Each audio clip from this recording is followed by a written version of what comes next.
All right, all right, all right. I think we're good to go ahead and start here. Hello, everybody. Welcome and welcome back. It feels good to be back, and it feels also weird because I feel like I'm like out of practice.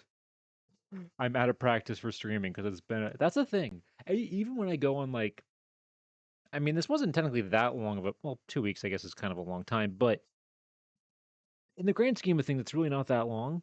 But just being gone for that amount of time, I feel like I need to like relearn a bunch of stuff every time we start again because there's just so much like that I have to do to like get ready and just like make sure everything's good and like get everything set up. And it's just like, oh yeah, I gotta add all this stuff and all these other things. And it was, oh God, it's a lot to remember, but I am glad to be back.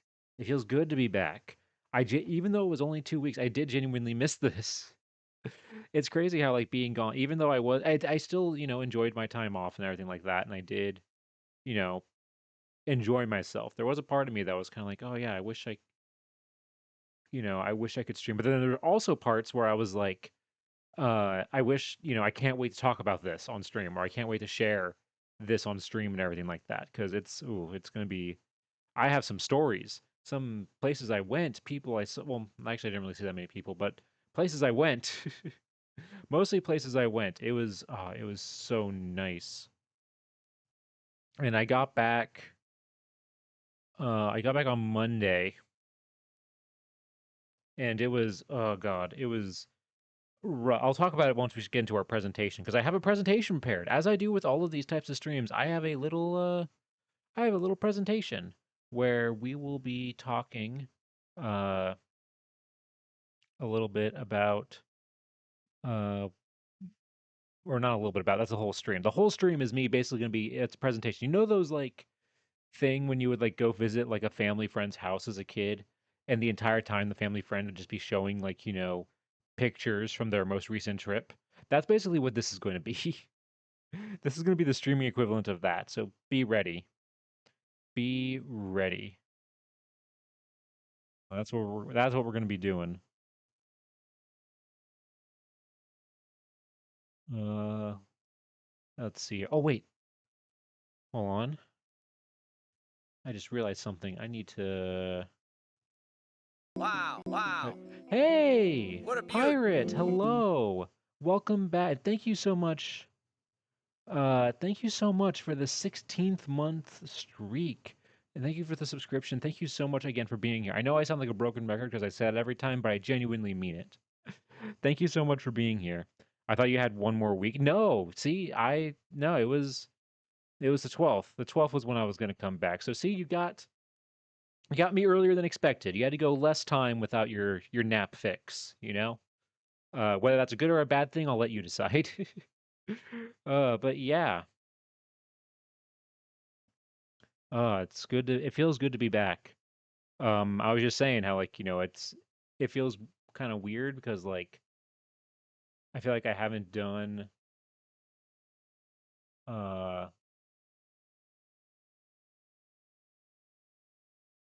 'cause I haven't done this in so long that I feel like I need to relearn everything.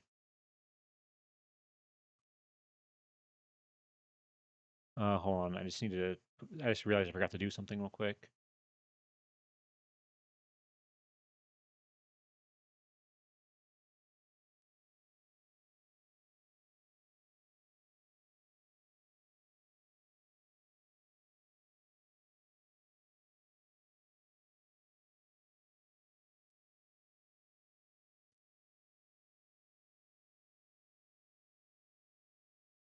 Okay. There we go. All right. Da, da, da, da, da. That's taken care of. All right. Like I said, a lot of things I'm trying to remember that I have to do. I did have a nap earlier because I'd done 12 extra hours this week. Oh God, I'm sorry, Pirate. That sounds rough. 12 extra hours. So a 52 hour week. Oof. But hey, at least you were able to nap. I think we've talked about this before, but like, I despite the name, I actually can't nap. I can't do naps. I'm happy that at least you can and you can rest, especially because it's late for you. That's another thing I appreciate about you, Pirate, is that the fact that stay up so late to take part in this, even though it's not a good time for you statistically. It is not a good. It's a late, but I'm just glad to you're here and everybody else who's here. Anybody who lurks, anybody who chats, whoever you are, just glad that you're all here. Um, but yeah, it was 2 weeks. It was a good 2 weeks though. It was something that I didn't really realize I kind of needed until I was actually on the or near the end of the trip because I started to feel like genuinely like rejuvenated. Like I started to feel good that I was like, oh, I'm like, I started to have like more energy and ideas and like more motivated, for doing this. Not that I was like feeling like unmotivated before. It was a little, I think it was just because of like the fact that I knew this trip was coming up that I was maybe getting a little like tired. But I genuinely like after this trip, I do feel like motivated and like there's all kinds of like ideas that I have now and like things that I want to do. I'll be talking about some of those kind of near the end of stream. We'll be talking about what we're going to be doing for the next few weeks. Um and yeah, I was talking about how like I got back on Monday and I am still not adjusted to the time change. I have still not adjusted to the time change at all. Because I was going from the East Coast to the West Coast, and uh, it was it was crazy how like I've always said this that like going west is so much easier in terms of time change than going east. When you travel back east, like so when I came back home, I'm still not adjusted to the time change yet, to the time difference. It takes so much longer to adjust when you're traveling east than when you're doing west. Um, but yeah, I'm still and I had to, and I did have, obviously thankfully I didn't have to work on Monday, but I did have to work the last 2 days and just trying to get back into like kind of the swing of things and like kind of remember, okay, what was I doing before all of this? Like what was I doing before I left and what did I need to continue doing? Just kind of get all that kind of figured out and like make sure that everything is everything is ready to go forward.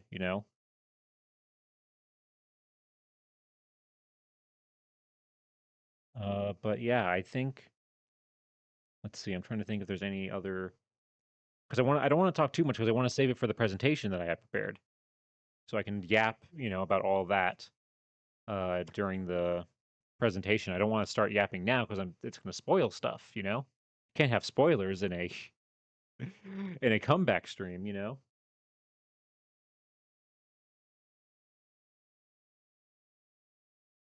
I think what I will do, just really quick, before we get into the presentation, just because I realize I have it saved for the end of the presentation, but I figured what some people can't stick around to the end, so I think I'll talk about it now, just really quick.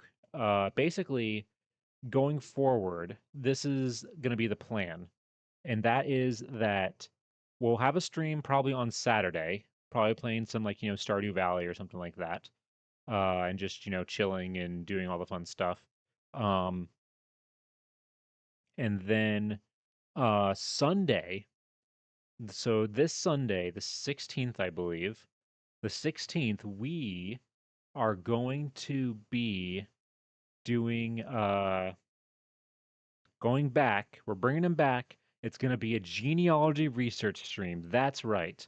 The genealogy research streams are coming back. I've kind of missed them after this amount of time. It's been like almost like 3 months since we've done our last one, I think. Because I think in May is when we finished researching that photo. Um, and oh yeah, I am currently working on a short, a new short for that photo. I was my original plan was to get it done really quick before I left on my trip. But if you guys remember, my internet went out literally like 2 days before my trip, and I because of that, I couldn't stream. It was out for like 36 hours, and because of that, uh I couldn't stream on Wednesday like we normally do. Um, but we did were it was able to come back and we were able to stream on Thursday, but that was literally like the day before my flight out. So I had like no time to like work on the short because I needed to do things that I needed the internet for that short. Unfortunately. So yeah. That's where we're at right now. It should hopefully be up by next week. Um so yeah, so Sunday is going to be we're going to be going back to our genealogy research streams. We're going to be starting our research. It's not going to be photos. It's going to be actually a friend of mine who knows that I do not necessarily she or no, she doesn't know that I stream this, but um we are going to be doing some research on some old postcards that she gave me. Again, she knows that I do this and she found some postcards um that have like, full names and addresses of people on them that are from like most of them I think are from like the 20s through 40s, and we're going to be looking those up. We're going to be looking up those people and see if we can learn more about them. And then after we kind of go through those postcards, I do have some photos, some new photos that we can go through, and possibly another two. Now we have two projects that we could possibly do in the future. I've already previewed like one of them, which was the group like school like sport photo that I bought in an antique store a few weeks ago, or no, not weeks ago at this point. It's like a month or two ago. I did show that on one of my hand cam streams, so that's what we're going to be doing next. Um, and then I also on this trip that I just took, I found something that was really really cool. I'll talk about it in the presentation, and it's gonna lead to basically almost like a little mini like kind of like root trees are dead kind of project.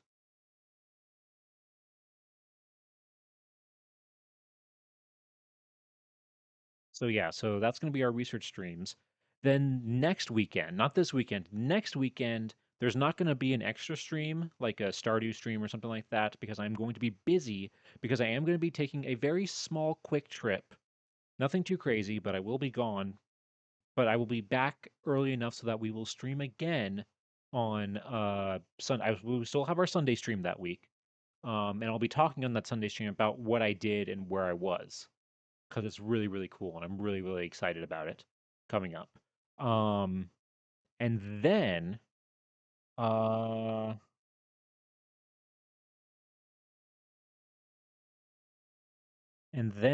after that, um, what was the next thing? Oh yeah, so the next thing is gonna be on August 26th, and August 26th is my 2-year streaming anniversary. That's right. I've been doing this technically for almost 2 years, which is crazy to say. Cause but it's one of those situations where like, I streamed once in August and then I didn't stream again for like 2 months. And even after that, I only streamed maybe like once or twice a month until like the like next like January of that year, or February. But yes, that is going to be so Wednesday the 26th is going to be our 2-year stream anniversary and I have nothing planned. Unlike last year where we did the eating like antique candies stream, because of the trip, my trip and everything, I've had basically like no time to like, plan or like schedule anything. So I still kind of have no idea what we're going to do.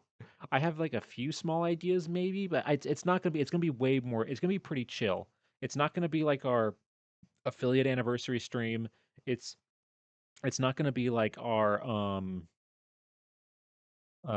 birthday stream where I had like this PNG debut and stuff like that. It's going to be way more chill and way more relaxing. So yeah, so that's going to be the plan. That's kind of the plan for the next few weeks, up to a month is going to be doing stuff like that. And yeah, let's see.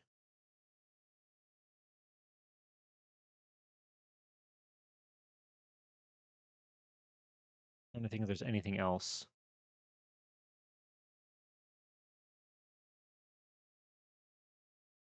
I think that's pretty much it. So I think with that though, I think we're ready.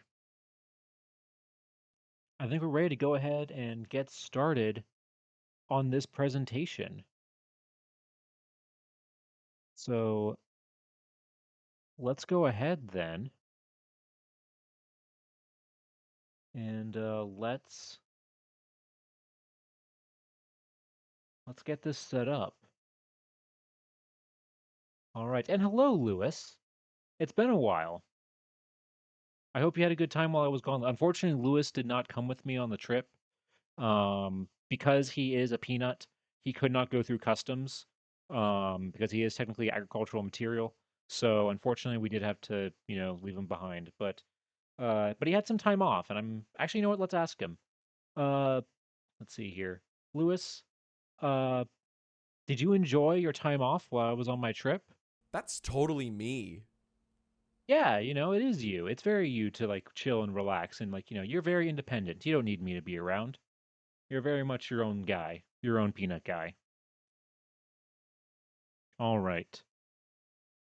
So I think with that though, let's go ahead and let's pull this up. So here we go. Yes, this is as with all of these presentations that I make, this was very rushed and very last minute, so it's not pretty at all. It's literally just like a bunch of just pictures on slides and that's it. Because this is a very, very, very last minute thing. But yes, if you didn't know or didn't see on, I think I said, yeah, when I posted about this stream on Twitter, I went to Alaska. I went to Alaska all the way up into the last frontier. Not only just Alaska, it was specifically an Alaska cruise. Which was very nice. And I'll talk about that more in just a second. But yeah, we got to do a lot of fun stuff. We didn't, but as you can see here by the photo, it didn't include just Alaska. It also included other places like Canada, you see right there peeking up in the corner. And also we started because we started in Seattle, so we also got to see Seattle a little bit too. Um, but yeah, this was a great trip. This was a birthday trip. This was like a birthday gift from my parents to me for my birthday. Was this trip because I'll talk about it a little bit more in a bit, but this was going to Alaska was actually a very kind of a big deal for me for a certain reason, and I'll explain that when we get there. But yeah, so I think without further ado, because this is probably going to be a long presentation, so I apologize. First, I apologize in advance for that. But we are going to go ahead and just jump into it. So here we go. My Alaska trip. And of course, we're going to start off with Seattle. We're starting off with Seattle because that is where our cruise ship disembarked from. Now, I actually have been to Seattle before. This is my second time in Seattle, but we only really had like a day and a half in Seattle for this part because I arrived on Friday and our cruise left on Sunday. Um, and so I only had like a day and a half to kind of like really explore Seattle or do anything. And one of those days was fully booked with something else that I'll talk about in just a second. I'm going to be saying that a lot.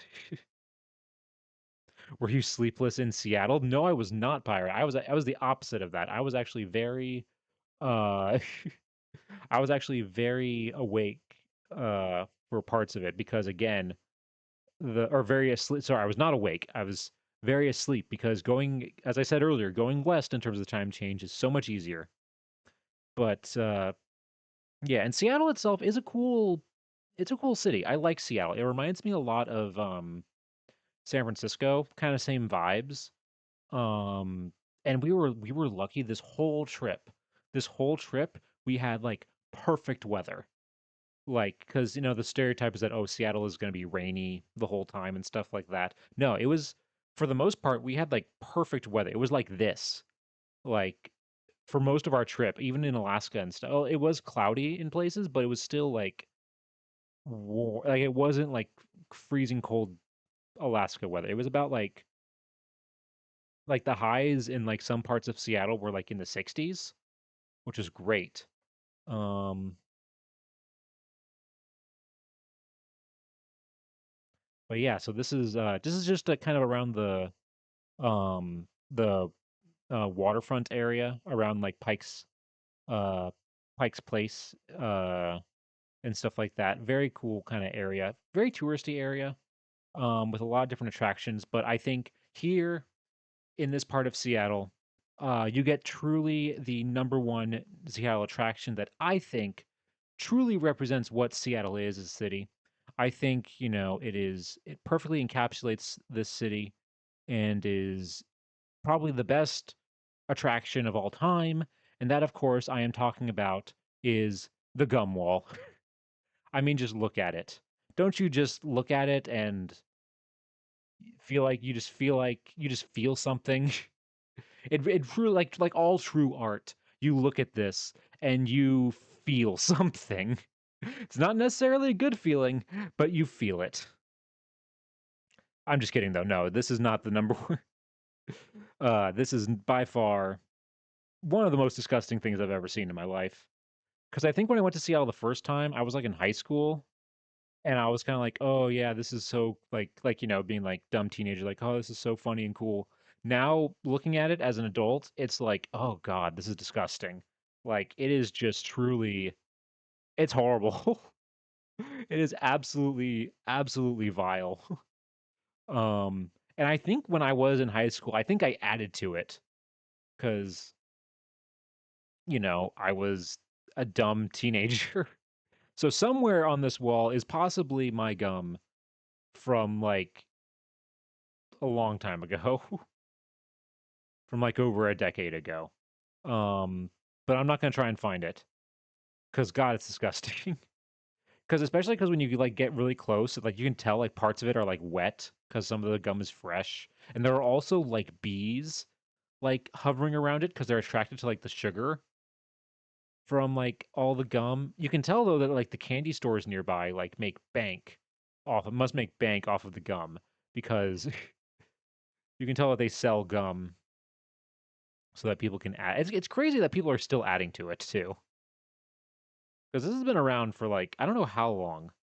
I think like the 90s is when it started. But it's crazy that this is considered an attraction. They have signs for it. They have signs for it pointing like, yes, this way to the monstrosity that is the gum wall. If you really want to see it yourself. But let's get this off the screen real quick and talk about actual good Seattle attractions, which is Pike's Place. I really like Pike's Place. If you don't know, Pike's Place is like a market um, that has been around like for over 100 years in Pike Place. It's a really cool old building that has a bunch of like old food stalls and everything like that where people still sell. They're mostly famous for like the like fish markets and like the fish tossers and the people who like the workers there who like toss the fish. But unfortunately, because of just how things are nowadays, a lot of the actual like produce and like f- like uh food stalls have kind of been replaced by like artisans, like artists selling stuff, just because it's probably gotten a lot more it's become way more touristy and it's gotten a lot more like it's not like locals aren't going coming here to um to do like their daily shopping. It's mostly just a tourist destination. Um, but the nice thing though is that in Pike's Place that they don't have like when I say it's touristy, it's like local touristy in that all the stalls are like run by and are like local artists and stuff like that and local farms and stuff like that and local small businesses and stuff like that. There's not like a Taco Bell in Pike's Place, or something like that or a Chipotle. Like it's all local stuff. Um which I think is it's nice that that even though it's not as much of like a farmer's market anymore necessarily, they still are giving it like the kind of more local feel because of that. And I love Pike's Place also just because of kind of the chaos of it, the chaos of the building itself. It's so because of how old it is, like they've kind of just like added onto it randomly over time, and it's built onto like a hillside. So like it goes down and like none of the other floors are like the same layout. There's things are at kind of like weird angles. There's no symmetry to it at all, and I think that kind of adds to the charm and makes it kind of more fun to walk around. Um, but overall, still really cool place. I really like it. Even though it was so crowded when I went, but this is because it was like a Friday in July, so like it was so packed and so busy. Um, but they also nearby, okay, yeah, they had this. I posted about this on Twitter because right next to Pike's Place there was this little antique store, which was it was a all right antique store. Nothing really crazy that I was like, oh, I need to have that or like really or good deals necessarily. It was very just like uh, kind of what you'd expect for like an antique store in a big city. That was until I saw this. And these sets of drawers, as you can see here, are filled to the brim with photographs. And you can see there on that sign right there, it says miscellaneous photos, $1 each. So so basically I like saw this and I almost started salivating. Just because I was like, oh my God, if there are a bunch of old photos in here, I could totally like this would be so cool to like find like all a bunch of old photos and go through them. This is like a treasure trove to me of like like researching possibilities. And I went ahead and I got this is what I was talking about earlier where I said that I found basically what is going to be like a little mini like root trees are dead project where I found a series of photos that all like I think it's like 25 photos something like that are all from the same family. They are all from the same family, and each photo there are like because they're from like different years, there are like clues on the back of some of them of like who they are, where they're from, how they're related and stuff like that. So it's going to be like a little like family tree, like we're going to create a family tree basically to try and figure out who these people are and learn more about them. And I so I and what and after I bought these photos, I I was like, I went to the checkout counter and I had like, I was talking to the checkout guy and I told him like, we were talking a little bit and I told him, yeah, I buy these old photos because I like to research them and like, learn about the people in the photos. And then immediately the guy starts like telling me like, "Oh yeah, well this person is this and this person's from here and these people are related because of this." And he just basically starts telling me every because he remembers when he bought that like the photo album that apparently they were all originally in. And I immediately am like like I'm not saying anything, but internally I'm just like stop talking, stop talking, stop talking. Stop talking because it's like I want to figure this out myself. Please no. It's like when somebody gives you the answer to like a puzzle that you're working on, and I'm just like I'm trying to like ignore everything that he says, um, and just kind of like smile and nod. But internally, I'm just like no, no, no, no. Please stop. Please stop. I want to figure this out myself. I want to do this myself. Please stop. Um, but uh, but yeah, it was really awesome to see this, and most of the photos, unfortunately, were kind of more newish, like kind of 70s and 80s onwards. And I don't like to do research on people like that because I don't want to accidentally dox anybody, and because sometimes we find like more private personal information. I try to go with people who are most likely you know dead. Um, and that'll probably be the case for the photos that I have. Except for maybe for like some of the really, because most of the photos I got are from like the 30s and 40s, and there's a possibility that like some of like there are some like babies and like really young kids in the photo. There is a possibility that some of those kids are alive, possibly. Um, but we'll see. We'll figure that out in the coming weeks when we start working on that project. Um, but also while I was in Seattle, Uh, while I was walking around, I noticed that there were a bunch of jets flying overhead, and it turns out it was the Blue Angels. the Blue Angels were in town doing shows this weekend for uh for a very specific thing that only happens in near Seattle every year. It's a very special event, and it's called the Sea Fair. I know I had never heard of the Sea Fair really, but my dad knew what the Sea Fair was, and my dad is a huge fan of it because at the Sea Fair they uh what it is a show like a race on a lake where they do where they race these hydroplane boats. And these boats, if you don't know, are basically just like boats with jet engines attached to them. They're like insanely fast. They're designed to like, be insanely quick. And this is like one of the like only like I think my dad said like four races they do like every year. Because they do this on a lake, on Lake Everett, I believe it is, near Seattle, and they do this here because it's one of the few places that is like kind of smooth. Because obviously, when these boats are going like 150 miles an hour, you want to have as smooth of water as possible. It can't be choppy, and so this is like this lake is like one of the few places where they can do it, where it's a combination of they have enough space to do it and the water is calm enough that they can do it. Um, And my dad has always wanted to see these, and so it just happened. We didn't plan this. We just happened to be in Seattle the weekend this was going on, and so my dad was like, "Hey, do you want to go?" And I was like, "Sure, yeah, let's do it." Um, and so yeah, and we got there. We got to walk around the pit area where you could see them, take them Wow, um, wow. into What the a beaut. water. Flora, hello, hello. Welcome on in. Good to see you. How are you doing? I hope you're doing well. And thank you for 5 months. Thank you for the 5 months. Thank you so much.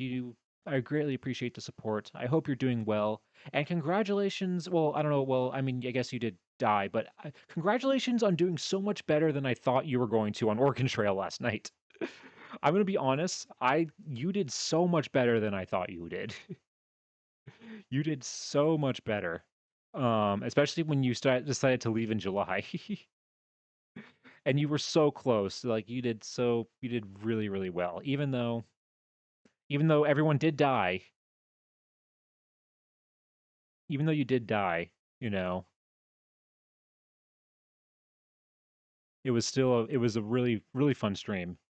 Um, but yeah, we're talking about my trip, talking about everything that I did on my trip to Alaska. Bessie preserved with no arms for the longest time. That was so funny. That she didn't just break one arm, she broke both of her arms.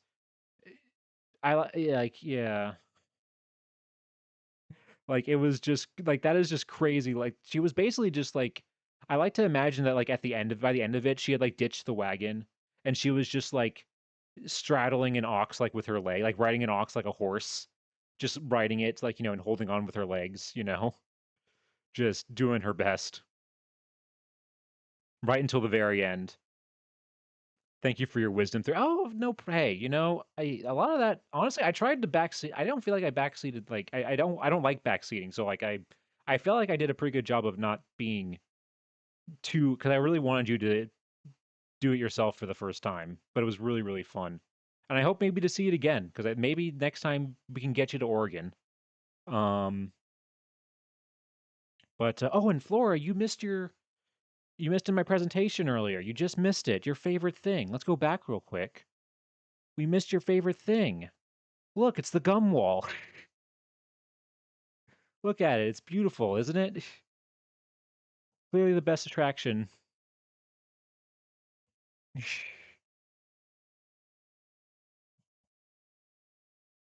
It's a beautiful, isn't it? It's basically like it's just a Jackson Pollock painting at this point. That's really all that this is. We must do the historically informed version. Yes, that would actually be really fun. It's perma tripping. Yeah, it's like a it's like a Dali. It's like a mixture of of a Jackson Pollock and a Salvador Dali. uh, but um, but yeah, no. We're just at the beginning here. This is gonna be a long stream. I'm just realizing though that it's gonna be like a long stream of just how much I have to talk about. I want to talk about. Um, but yeah, basically, uh, so I was talking about how when we were in Seattle before we got on our cruise, we stopped by this famous boat race in Seattle where they race these super fast boats called hydroplanes. Um, and we basically, let's see, I think the next thing, oh yeah, no, yeah. So this is basically where we were hanging out, and that's where they like drop off like the boats. Their boats, like they don't have like boat ramps. They have to every time they want to take them in and out of the water, they have to hoist them on these cranes, which you can see here. Like it's insane to like watch, and how actually it's kind of impressive how accurately they had to constantly like move everything. And let's see here. Okay, yeah. So here's a video that I took just to kind of show how fast they go. I hope it's not going to be too loud, and you can also kind of get an idea of how loud they are. So yeah, here they come.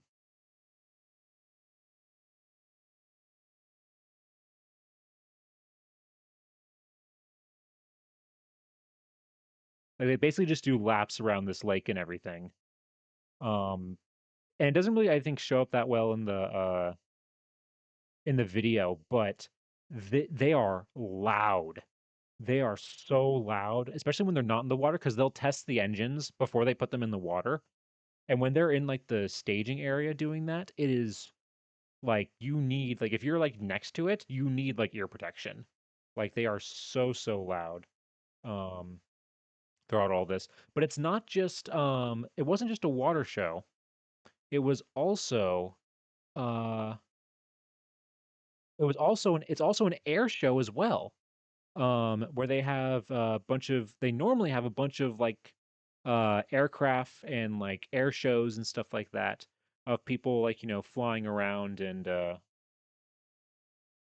doing all this stuff. Um but um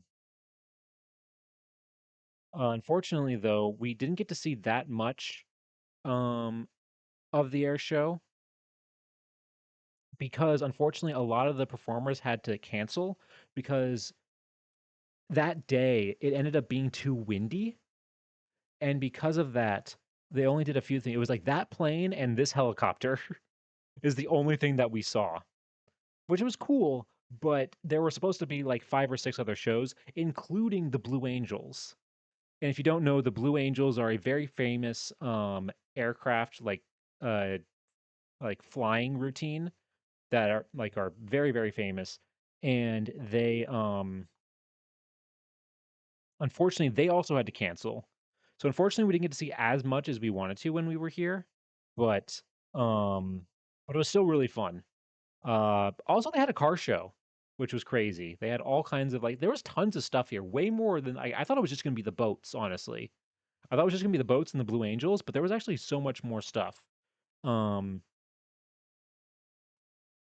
like and they had personally one of my favorite retro cars of all time, which is this one right here, the Chevy Bel Air, like 1950s Chevy Bel Air. I love this style of car. It's so pretty. I love the fins. I love the and like in this color too, like the 50s like blue. Oh, it's so pretty. I love it so much. Um, they also had food. They also had food, and I took a picture of this because it was I hadn't been to like sort of like a fair like car like kind of a event in a while, and I've forgotten just how ridiculous the food can be because I think this is the most like American thing. You got because you have like pretzel like or like sorry, you got pretzels, pretzel bites, mini dog bites, and bacon wrapped dog bites. Then you have pickle on a stick, pickle fries, and bacon wrapped pickle fries. Like, yeah, that is just a straight pickle, pirates. That's is that not a thing you guys do? We love like that's a thing in like, you know, fairs and stuff like that where yeah, you'll just eat a straight pickle. Is that not a thing in the UK?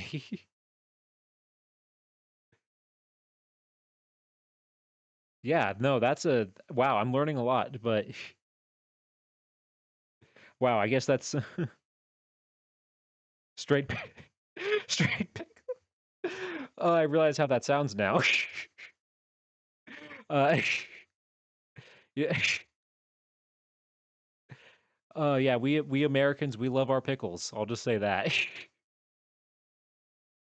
But this isn't the only one. There was also this one over here where we had turkey legs, smoked baked potato, pork ribs, barbecue nachos, barbecue beef, bacon Riley's, pulled pork, fish and like just all like look at like this is like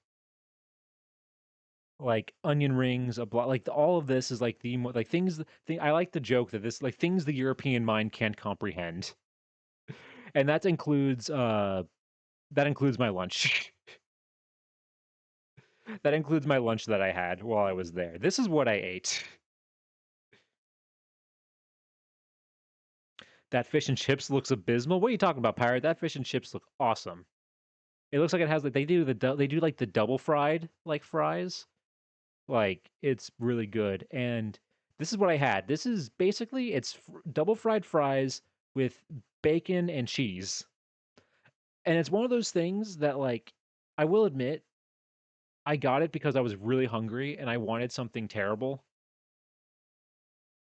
And I basically I'll say this.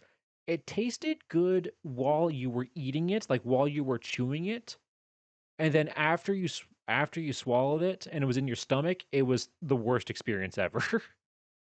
I didn't eat all of it. I ate like most of it though, but it was just like even for me, it was like in my American. Although I will admit, I'm not like, and when it comes to like food, I'm not much of a foodie. But it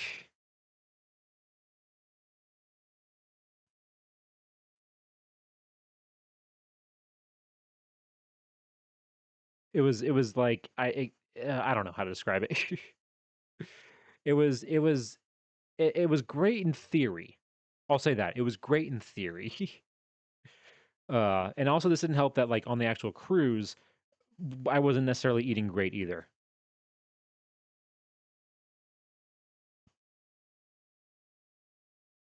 Looks very rich. I mean, I didn't feel rich eating it, I'll tell you that. But now we get on to the actual cruise part. And that is this right here. This is the boat that we were on. The cruise line we were on was called Princess Cruises, and we were on this boat here, which is called the Star Princess. Um, and this cruise ship is actually not only is it the biggest cruise ship in their fleet, it is also the newest. This ship was built last year and debuted in 2025. So everything on it while we were through there is brand new and like very well like nicely kept and everything. I went to the Virginia State Fair and all I had was funnel cake and that was okay. I'm not a big funnel cake guy, so I'm kind of with you there, Pirates. Like I'm not crazy about funnel cake, but I'm not like I'm more of a savory over sweet type of person. Um, that's just kind of how uh that's just kind of how when if I had to have a snack or if I had to get something at like a fair, I'm definitely getting savory over sweet every time. Um, but anyway, this cruise ship was very new, and because it was very new, one of the things that you had on this ship was this. So this is a lanyard that has this little tiny uh this is a tiny lanyard that is probably about with this little medallion on it. That's probably about the size of a quarter, maybe a little bigger than a quarter. Um it's a medallion.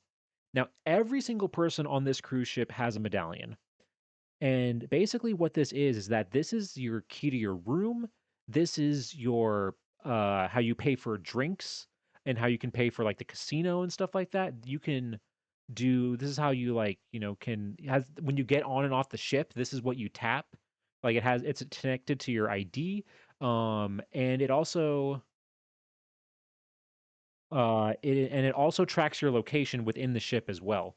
So if you use their cruise app, uh it has a map of the ship that you're on and it'll show you if like you can like it'll show people who's in your group. So it's not doesn't show you everybody. You have to send a request for somebody to have access to your location or to share your location with somebody, and it'll be very accurately um track where you are in the ship.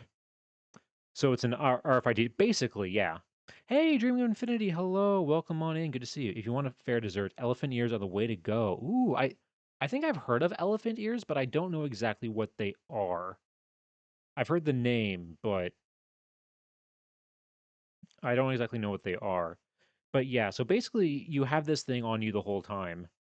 And it's crazy how like cuz like I said I mentioned how it's the key to your room, and the way that like it works is that like it'll sense that you're near your door like before you get there. So by the time you like get to the door will be unlocked and you can just walk into your room immediately.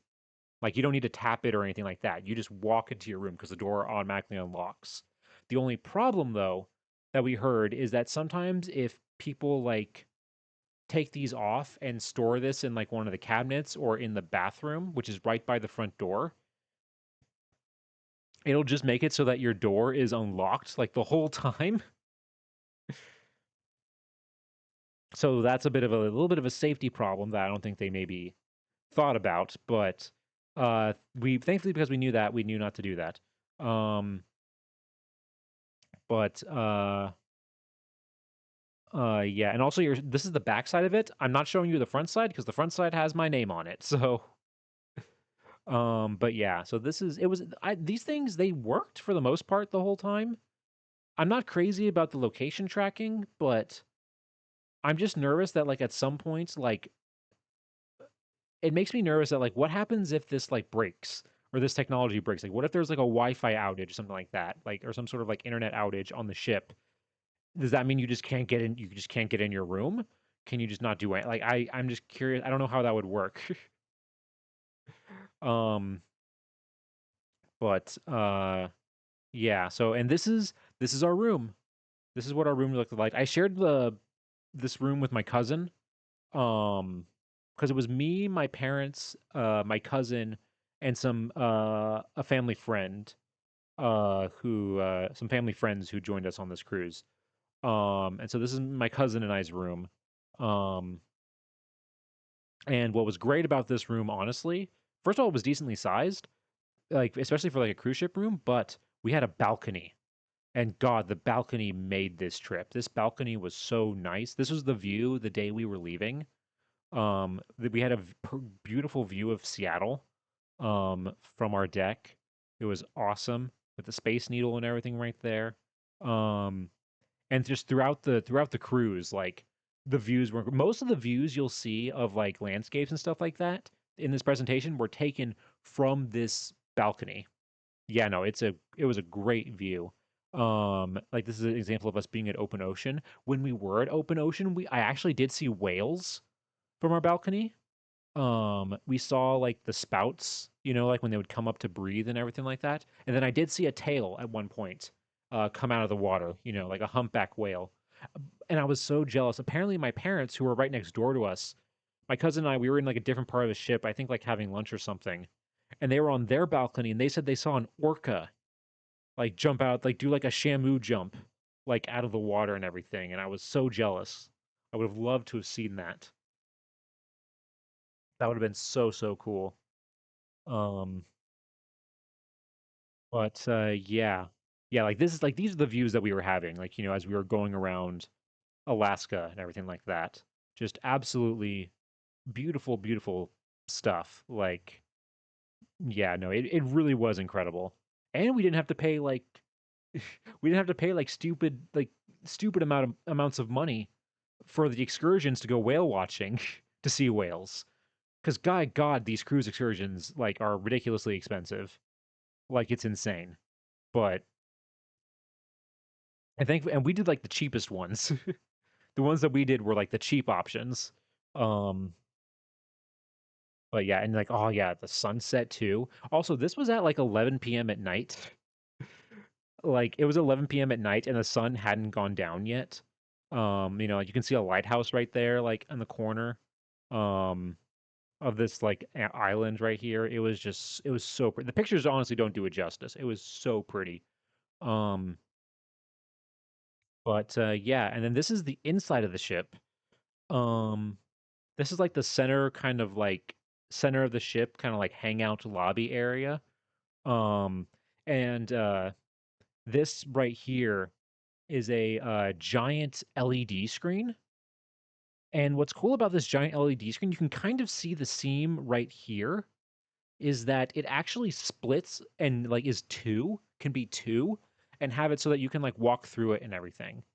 But they only did this, the only time I ever saw it like split open like that was like when we boarded the ship, and that's it. Um, so I don't know what the point honestly of it was. Um, but yeah, this is kind of like, like this is another kind of view of it right here where you can see they do all kinds of like they did a lot of shows in like, places like in this area, like, like because it's a very circular kind of like amphitheater kind of area. Also on the sides of it, they had these huge windows where you could like they had like, like seating areas and also some of the restaurants and everything along this area. Um and yeah, oh, the food. I didn't take any pictures of my food because I don't know, I feel dumb taking photos of food. I feel like a annoying influencer, like Instagram person if I take photos of my food. So I didn't take any. But the food overall on the cruise, it was for the most part good. The buffet, like the like constant buffet that you can go. Like we need an Instagram. Actually, Flora, I actually do have a Instagram that I made, but there's nothing on it. I need to maybe do something on it, but I do have an Instagram, but there's nothing on it, and I haven't like done any. I made it like last month, and there's nothing on it, and I don't know what I'm gonna do with it. Well, I might upload my shorts there as well. So maybe we'll see. We'll see what I do. Um, but but yeah. So but the food overall on the ship was really good. The buffet was, it was a mix. Some of the buffet stuff was good, and some of it was not. They had really good in the for breakfast. They had pork adobo, and I had never had adobo before. It was my first exposure to adobo, and I apologize to any possible like, if anybody from the Philippines uh like if there's anybody like Filipino who's watching, I'm sorry that my first adobo experience was on a cruise ship, and I'm sure proper adobo was actually way better. But if proper adobo was actually way better, like because this adobo was really good. Like I had it for breakfast. I could have it for breakfast. It was like I had it with some rice and everything. It was really, really good. Fair, honestly, influencers have made casually taking pictures of good feel weird. Yes, that's exactly how I feel, Infinity. Yeah, that's exactly how I feel. Um, but yeah, here's also the pool area. Like this is the upper parts of the ship. But really though, very few people were using it because it's an Alaska cruise and it's freezing cold. Most of the time, people were just like hanging out in like the hot tubs, and they would do on the decks out here. There's like you can't. I don't think I have a picture of it, but there's a screen, like a big screen on like the opposite side of this like smokestack. That's on like the opposite side, like above, like up here, like just out of frame here. There's a big like LED screen, and they would do movie nights out here on the deck. And because it was so cold at night, because it's Alaska, nobody would nobody would go to them. You'd be like walking down here to go like we would be like walking down here to go somewhere else, and we'd walk by and there would literally be like nobody, like the movie would be playing on the screen and nobody would be around watching it because it was so cold. Because it would get windy out here too. So like that combined with the fact it's Alaska, it gets pretty dang cold. But yeah, and then this is the back of the ship. That was really awesome view. And then we never went in this pool, but like this pool right here is really cool. It has like a glass wall right here. So you can be like in the pool and like look under and like look through the glass, and it's like you're looking out over the ocean and everything. It's a really, really cool. But it was such a small pool and it was always so crowded while we were there. And this is the view from the front of the ship as well. This was like kind of like a secret deck that we discovered that wasn't like advertised really. That you could walk to the front of the ship and like get these like views and everything. Of course, the day we did it, it was like foggy and you couldn't see anything, but it was still really really cool. Outdoor spaces on an Alaskan cruise feels dicey. Yeah, yeah, it's not exactly the prime reason you go on an Alaskan cruise. Um, oh yeah, but this was really cool too. This was like a theater area. Um, this is like a on the top of the ship. This is like a small kind of like theater area that was called the Dome, which you can see why because it's a glass dome. And they would do like smaller like venue like shows and performances in here. Like they had like this really awesome like acrobatic group that was doing all kinds of cool like acrobat like they did like ring stuff with this. They did like the ropes like or not the cloth like hanging and swinging and stuff like that. Um like it was really, really cool. And they had this. They had like like one of those like candlelit performances.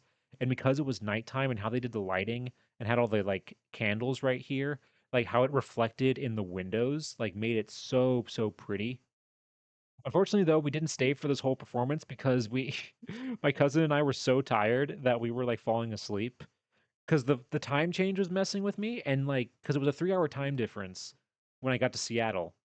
And then like as I was starting to adjust to that, as we kept going northwest to get to Alaska, we crossed another time zone, so we lost another hour. So that just messed me up even more. It was rough with sleeping in it. Like I would wake up at like 5:30 a.m. like naturally because of the time difference. Um, which is nice in some cases because it means you can like actually like get up and do things. Because I'm not much of like I drank so okay, with the package that we got for this cruise, they allow it that you got 15 complimentary drinks per day. You could have 15 alcoholic drinks per day if you wanted to on this ship. And I don't drink really. I like rarely drink. Like I don't have like I never drink like on my own. Like I or if I go to a restaurant or anything, like I only drink like I'm a social drink. I literally only drink when like I'm like if a bunch of friends like want to go somewhere or if it's like a small like a party or something like that. And even then I'll only drink like one thing. I probably drank more alcohol on this cruise in this like week than in like the past like 2 years combined. Like, and it really wasn't even like I at most had like there were some days where I would only have like two drinks. The most I think I had in a day was like five, but it was spread out over like a 12-hour period. So it wasn't, like it wasn't crazy, like it wasn't like I wasn't like stumbling around the ship or anything like that. But like the most drinks I would have in a row is like two, and like that's it. Um, but yeah, so that was something that we definitely took a little bit. Not even we didn't even take full advantage of it, and still felt like a lot. But this is the main theater that we have here, and they had some shows and performances in here. It was cool because it was like a like a almost 360 kind of stage, which was really cool. Um, and they had performances like every night. They had like this, which was like a musical that they were doing, and I was surprised by like the like how like good like the set design and production were because like you have this LED screen right here. These like pieces like they all move and like break apart and like change into different like I love theater shows where like the sets start out simple and then they like change and like evolve and like you realize that there were like things like hidden throughout. Like I love that kind of stuff. Um and then also this like part like of the stage here like this rotates and like also goes down like uh and it like completely like submerges and goes down. And then they had oh yeah, this is another show that they had. This was the best show by far. This was like a circus, like acrobatic kind of show.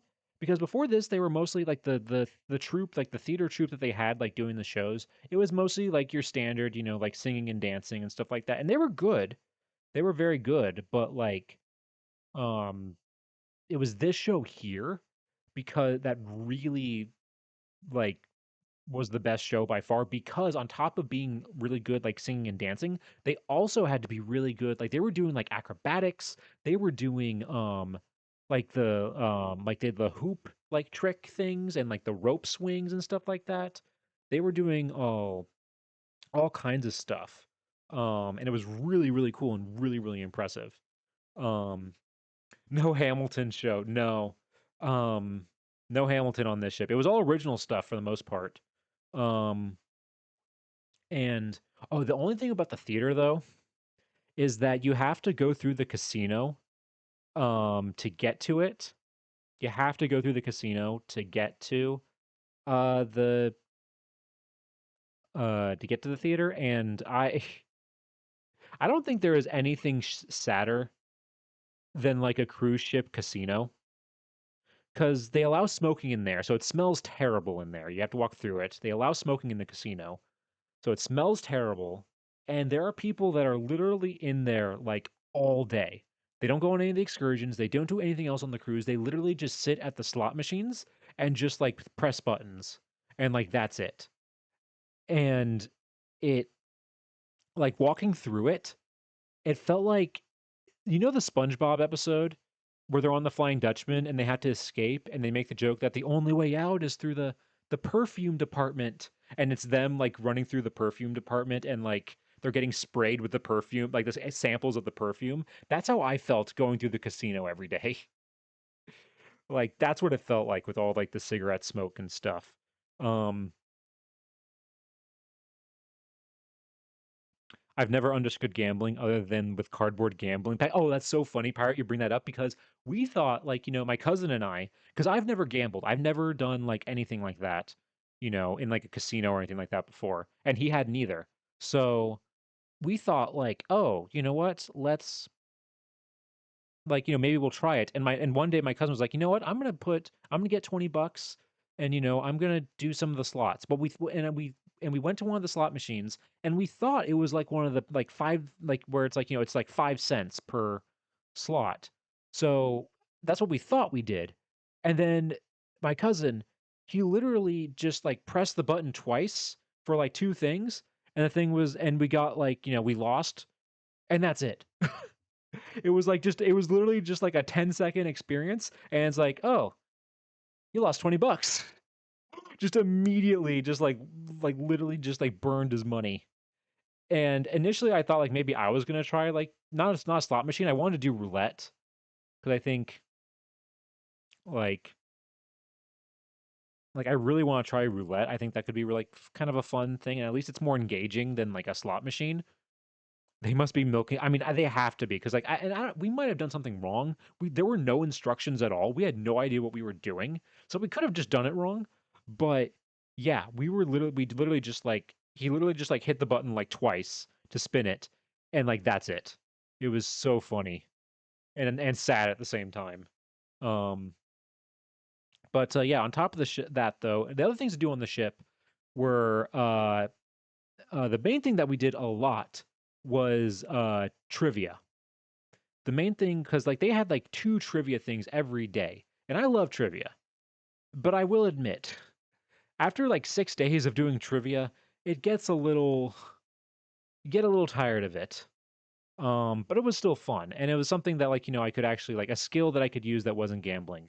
They also had uh board games that you could play as well. My cousin and I we played some board games together, such as Scrabble. And I did not stage this photo, by the way. This happened. I got the letters naturally to do this. That's all I'm gonna say. I posted this on Twitter if you didn't see it, but that's all I'm gonna say. I did not stage this at all. I got these letters naturally.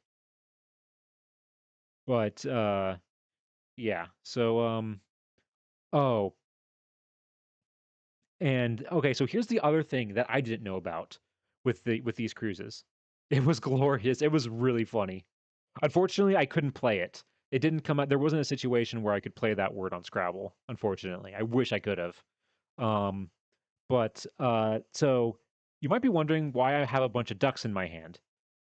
So it turns out, so I this was my first time. This wasn't my first cruise. I hadn't been on a cruise like since I was in high school. It's been over a decade. Like I haven't. This is my first time being on a cruise as an adult. I was a young teenager last time I was on a cruise. Um, is one of them a mummy duck? Yes, actually, I think that is a mummy duck. So this I hadn't been on a cruise in a long time. Same with my parents. But my cousin, who was with us, he is more of a cruiser. He had been on cruise like two or three cruises in the past like 2 years. So he knows how it works, and specifically Princess cruises. And apparently, it is a thing on Princess cruises where where people will hide ducks throughout the cruise. They'll hide them in places, and you have to like try and find them. And you can hide them yourselves and everything. It's just a fun little thing that I don't know how it started. I don't know what the origin of it is. It's just a thing that people on cruises do.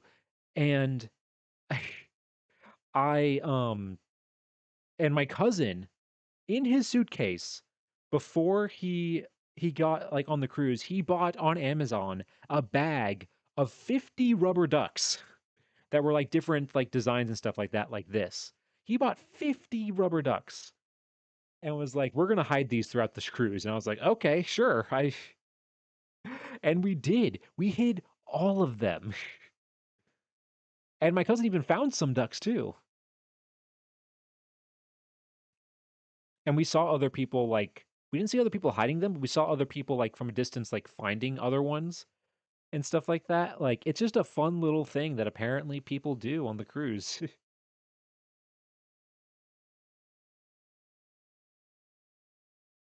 But yeah, that was just that was just a little thing.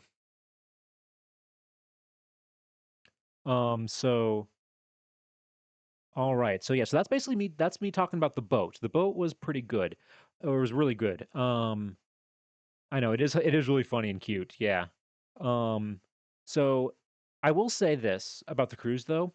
I kind of discovered uh on this ship that as great of an experience that I had, it was amazing. Like this was a great trip and everything like that. I did kind of learn about myself because again, this is the first cruise I've been on as an adult that I don't think cruises are for me. It's not my style of traveling. Because when I travel, I like to really kind of do my own thing and like I don't like being on somebody else's schedule. Like I don't like doing like, like bus tours, like tours that take you around a country or something like that, or like around Europe or things like that. Like I like doing things at my own pace, and you can't do that on a cruise at all. And you're stuck on a boat. And I will admit, like the cruise, as good as it was, you could tell being on the cruise that they definitely appeal more to an older audience.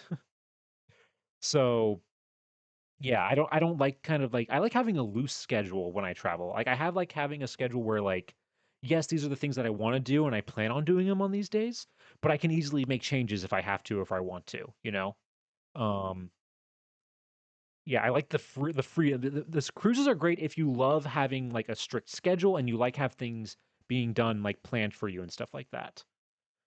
But also with these like excursions where we go out to places, I also love when I travel normally to like have as much time as I want and get to really like explore a place. Whereas on a cruise, you have in some places like 3 hours and that's it. Like you have like less than 3 hours to explore a place and you can't, because of that, you can't really get a good feel for a place or like, like, cause when I traveled in Europe a few years ago, there were a few like cities that I stopped in and stayed in that were popular with cruise ships. Like for example, the number one that I think of is Split, Croatia. Um, like Split, Croatia, and it's a very popular cruise ship destination. And I stayed at a hostel there, and during the day it was packed with tourists there because it's not that big. It was packed with tourists and was so crowded and busy and stuff like that.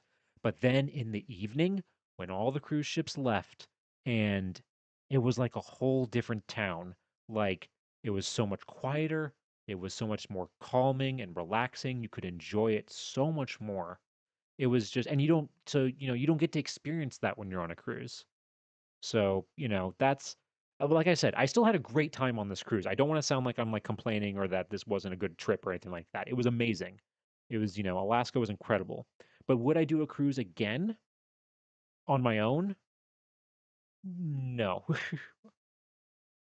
Like it would unless like a bunch of people, like a bunch of friends or family wanted to do one, maybe I would do it. Also, as an aside, an elephant ear is made of a sweet yeasted dough that is stretched out thin and flat and then fried, and is most commonly topped with butter and cinnamon sugar. But I've also had it topped with jam or pearls or cream cheese icing. Ooh, interesting. That sounds pretty good. It's kind of like a fried bread kind of thing. I've never been on a cruise, but I feel like I'd probably feel the same way. Yeah, if you like independence when you travel, cruises aren't for you. Like you're kind of stuck, you know. Also, if you don't like the people you're with, you're also stuck with them as well because you're on a boat with them for a week. Nap cruise lines. Oh God, what would it be? It would just be like one of those like the deadliest catch like fishing vessels, and or like the like that just like had like barely anything on it, and it would just be like, all right, we're just gonna pull up to like a small dock and like get off and be like, all right. Oh wait, no, an old steamer boat. That's actually a great idea, pirate. That actually sounds awesome, like a river cruise. That actually might not be bad. All right, but anyway, next we're talking about Ketchikan, Alaska. This was our first stop. Uh, Ketchikan is like the first town, like kind of that you go to when you go to Alaska. It's like one of the more southernmost ones. Um, and yeah, so this is the view that we had from our deck when we pulled in the port. And this particular area that I'm going to show you next is called Creek Street. It's an area, as you can see, that is along this creek. Um, that has like, and it's a very pretty, beautiful area. That has a bunch of like buildings. Um, that has like, a bunch of these like old historic buildings. It's very cool. They call it the Venice of of Alaska. A steamer for a streamer. Ste steamer stream. Oh, that's like a tongue twist. But that either way, that sounds like that's a great idea. Yeah, that is a streamer, a steamer for a streamer. That's a tongue twister right there. A steamer for a streamer, a steamer for a streamer, a steamer for a streamer. Okay, I think I got it now. I got it out of my system. But yeah, this is really cool. Um, but the water there is cleaner than Venice. It is probably. Um, but the main thing that we didn't catch a can is we went to this. This is a lumberjack show. Now, if anybody here is familiar with medieval times, this was kind of like the medieval times of like a lumberjack show, where basically these guys like it's like a competition where they do like various things of like basically like cutting and sawing, like chopping wood the fastest, stuff like that. And it's set up where there are like two teams. There's the Americans and there's the Canadians, and it's kind of scripted, like medieval times. It's kind of scripted, where I think the Americans win every time because obviously we're in Alaska. They're not going to make America lose. um, but it's still fun. It was cute, like it's a cool little thing. They talk a little bit about like, the logging industry that used to be very big in this area, um, and all that. Uh, and they would do like, various things. Like the coolest thing was this like pole climbing, um, event where they would, climb that with just a basic rope system, and then like there's not much holding them up.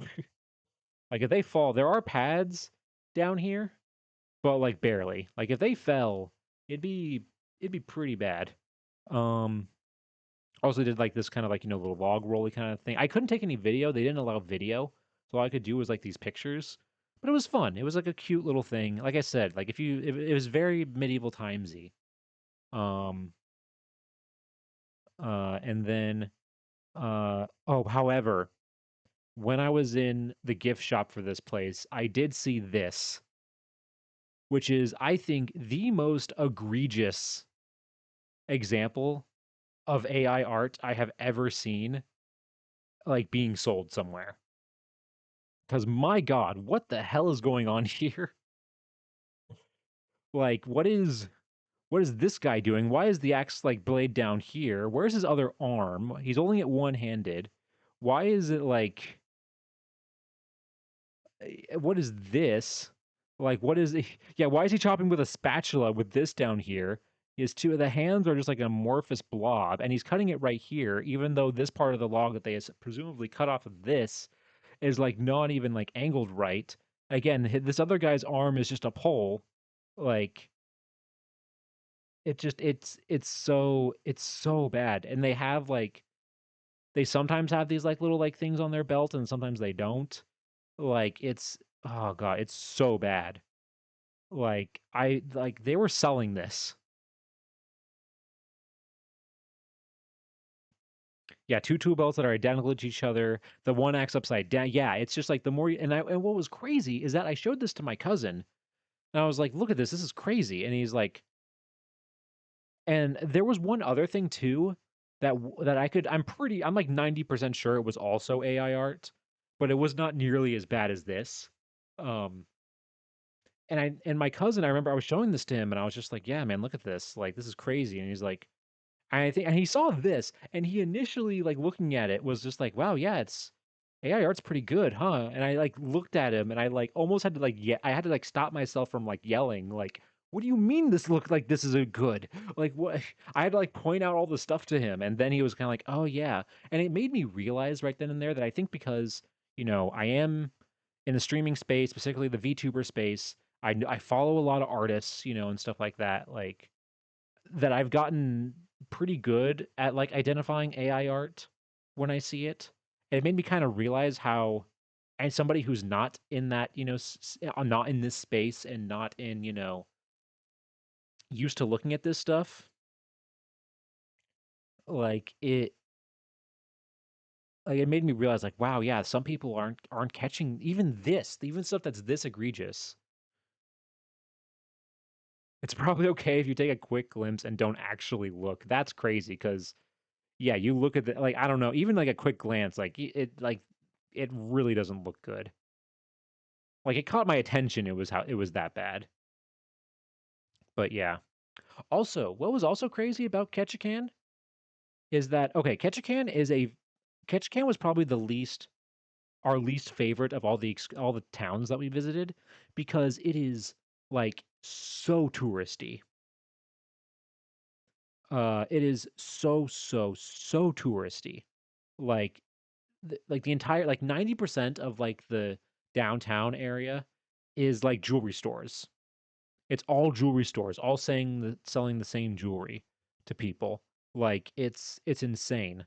Um it doesn't feel like a real like town at all. So that's why it was kind of our least favorite. It felt like a town that was specifically made for cruise lines. But weirdly, my cousin and I were walking around and we came across a manga store in Alaska in this town, and we're like, "What? Why is there a manga store in why is there a manga store in this small town in Alaska?" Hey, Matthew, good to see you. Um, what's creeping into miniature painting hobby? No, actually, we're actually talking about AI art. Because I went to a gift shop and saw this when I was in Alaska. We're talking about my trip to Alaska that I just got back from. And I saw this in a gift shop, and it's like I said, the most egregious example of AI art I think I've ever seen for sale somewhere. Yeah, AI generated painted models. Yeah. Hey, Infinity, thank you so much whoa, 30 stream streak. Thank you so much, man. I greatly appreciate it. Thank you so much for being here. 30 streams. That's a lot. Um, that's like 15 weeks because if I stream like almost twice or three times a week. Um, but yeah, like so anyway, back to this. Yeah, there was a manga store in this in this town. And my personal theory is that the reason why this manga store is in, because there's no way there's a population in Ketchikan, Alaska big enough to sustain this store. My personal theory is that they appeal to cruise lines, people who are on cruises that are from like small like for example, if like, little Timmy, from I don't know, like Omaha, Nebraska, is doing a cruise and they don't have any there are no manga or Japanese like, stores near him at all. He can go on this cruise and he can like, it's a place where he can buy this stuff, you know. Like it's a place for people who normally don't have stores like this in like bigger cities can access this stuff. That's my personal theory. But who knows?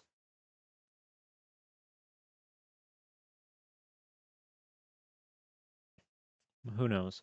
Gotta support my history slash genealogy piece. I thank you. Yeah, of course. We gotta. I very much appreciate it. Then you'll be happy to. So at the end of this presentation, I am doing an announcement of regarding future stuff. So you'll definitely, if you can, you should try to stick around for that. So here's the other thing though, with why this trip was so important. I mentioned earlier how this trip was specifically an Alaskan cruise was very important to me, and why this was a birthday gift for me, and that is because Alaska was the last state in the United States that I had not been to. So, because of this trip, I can now say that I have been to all 50 states, including DC, Washington, DC, which is why it says 51 here. I have been to all 50 states in the United States, which is a crazy thing to be able to say. Um, but yeah, something that I've been kind of been trying to do for the past few years because I did a couple like I've done a couple road trips around the country, and I've tried to like get places, and I don't count airports. Um, I don't count airports, and I don't count just driving through the state. I have to like if I was driving in the state, I had to get out of my car at some point, and my feet had to touch the ground. Like, and that's I've done that in all of these states. Some of them were very quick, like just stopping at a Walmart in Mississippi. um or driving on like this tiny portion of Route 66 in Kansas and stopping on the only town there. Um, but yeah, I am very proud of this. This is, something that even a lot of Americans really, I don't think can say that they've done this in their lifetime. Because my parents haven't done it. My dad's pretty close. My dad is pretty close. He only has like less than 10 states I think that he needs to go to. Um, but yeah, thank you. Yeah, thank you, Infinity. We must make Nap a badge of honor. Oh, yeah. I don't wonder what it would look like. Would it just be a medal with like the United States in the middle of it, I guess? Or it'd be a badge that just says 50 on it for 50 states, even though it would probably look like I got like 50th place in something. Uh, but yeah, no, I'm very happy with this, and I'm like it's one of the it's like one of those now this is like a fun fact like when people will say like oh say a fun fact about yourself at like those you're when you're forced to do like like an icebreaker kind of thing, I can say I've been to all 50 states now. Um, so yeah. So next, this is a little side thing that we did. This is that our cruise ship went down. This is a particularly a kind of like a narrow like channel and fjord that our cruise ship went down called Endicott Arm, and we started going down this thing at 5 in the morning. And they did an announcement over the PA system that we were there at 6 a.m. So whether or not you wanted to get up to see it or not, you definitely heard it over the PA system. They woke you up if you wanted to see it, but I'm so glad they did. Um, is that a whale? No, this is. If I'm assuming you're talking about this. This is an iceberg. This is a tiny little piece of ice, and it was this. This is all of these pictures that I'm going to show you are from our deck on our cruise.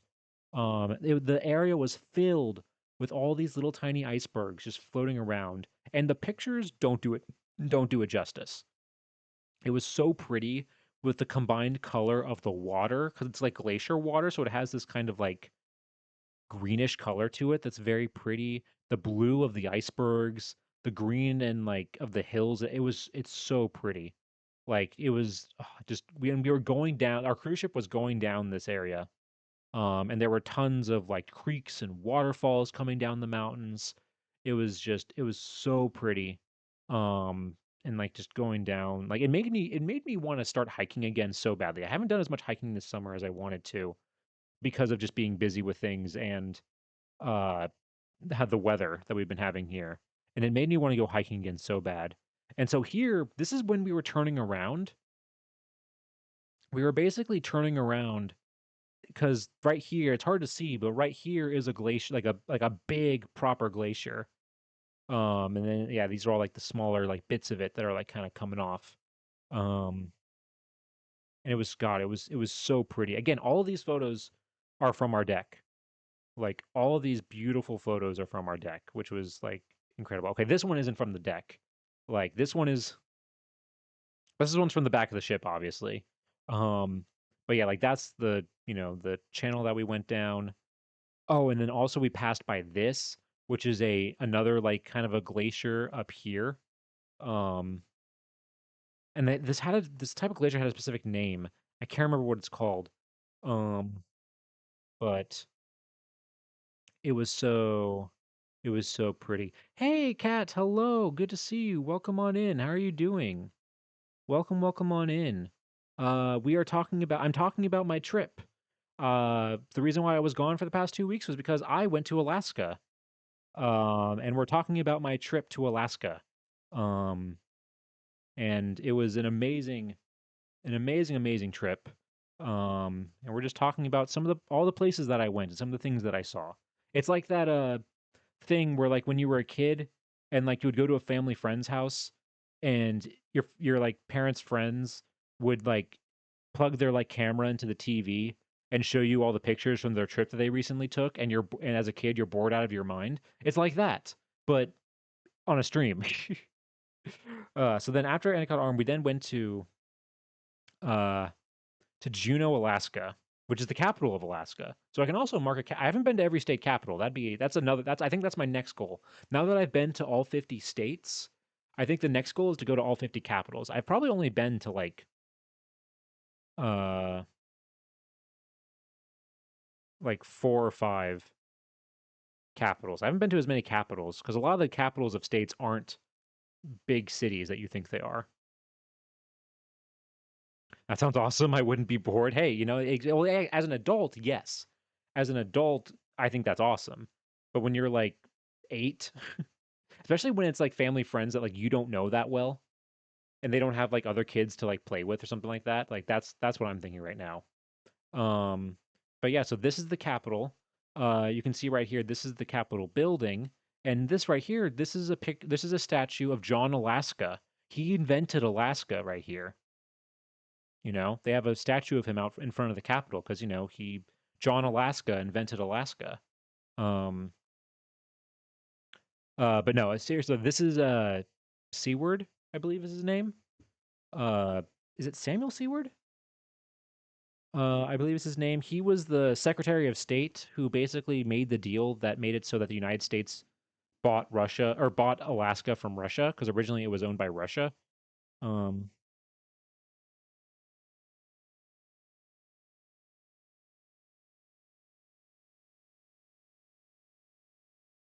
wait, no, it's not Samuel Seward. Shoot, what's his? Oh my God,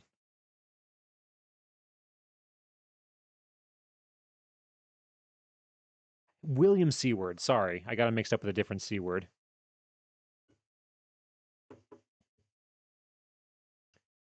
Yes, William H. Seward. Thank you, Infinity. Yes, the guy who bought Alaska. I mean, he basically set up the deal for the United States to buy Alaska. He was Secretary of State at the time when Alaska when we decided that when we were talking to Russia, we were like, "Hey, can we have this?" And Russia was like, "Sure." And it was like it's been said to be one of like the best deals like ever because we bought it at like 2 cents an acre. Um And this was before we discovered that like obviously there was like oil and like other resources here. So like it was, and it's also just like a great like strategic like point as well. Imagine inventing Alaska. What a claim! Exactly, you know. This is all him. Everybody at the time called it Seaward's Folly. Yeah, it was. Yeah, yeah. People thought it was kind of dumb, like at the time. Like, why are we spending all this money on Alaska? But honestly, it worked out.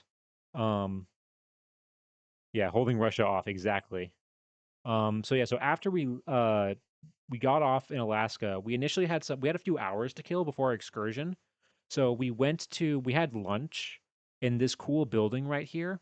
That was a really cool, good, like kind of like classic, like kind of burger, like seafood burger, like bar place.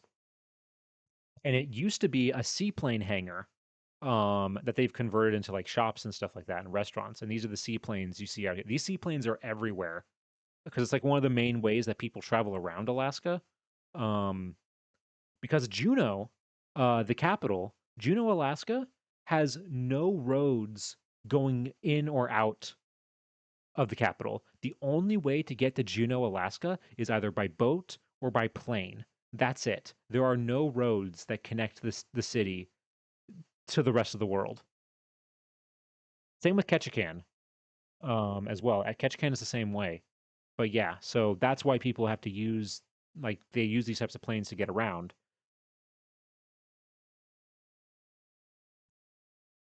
But yeah, so after we had lunch here, my cousin and I, we had like like an hour and a half to kill before our excursion.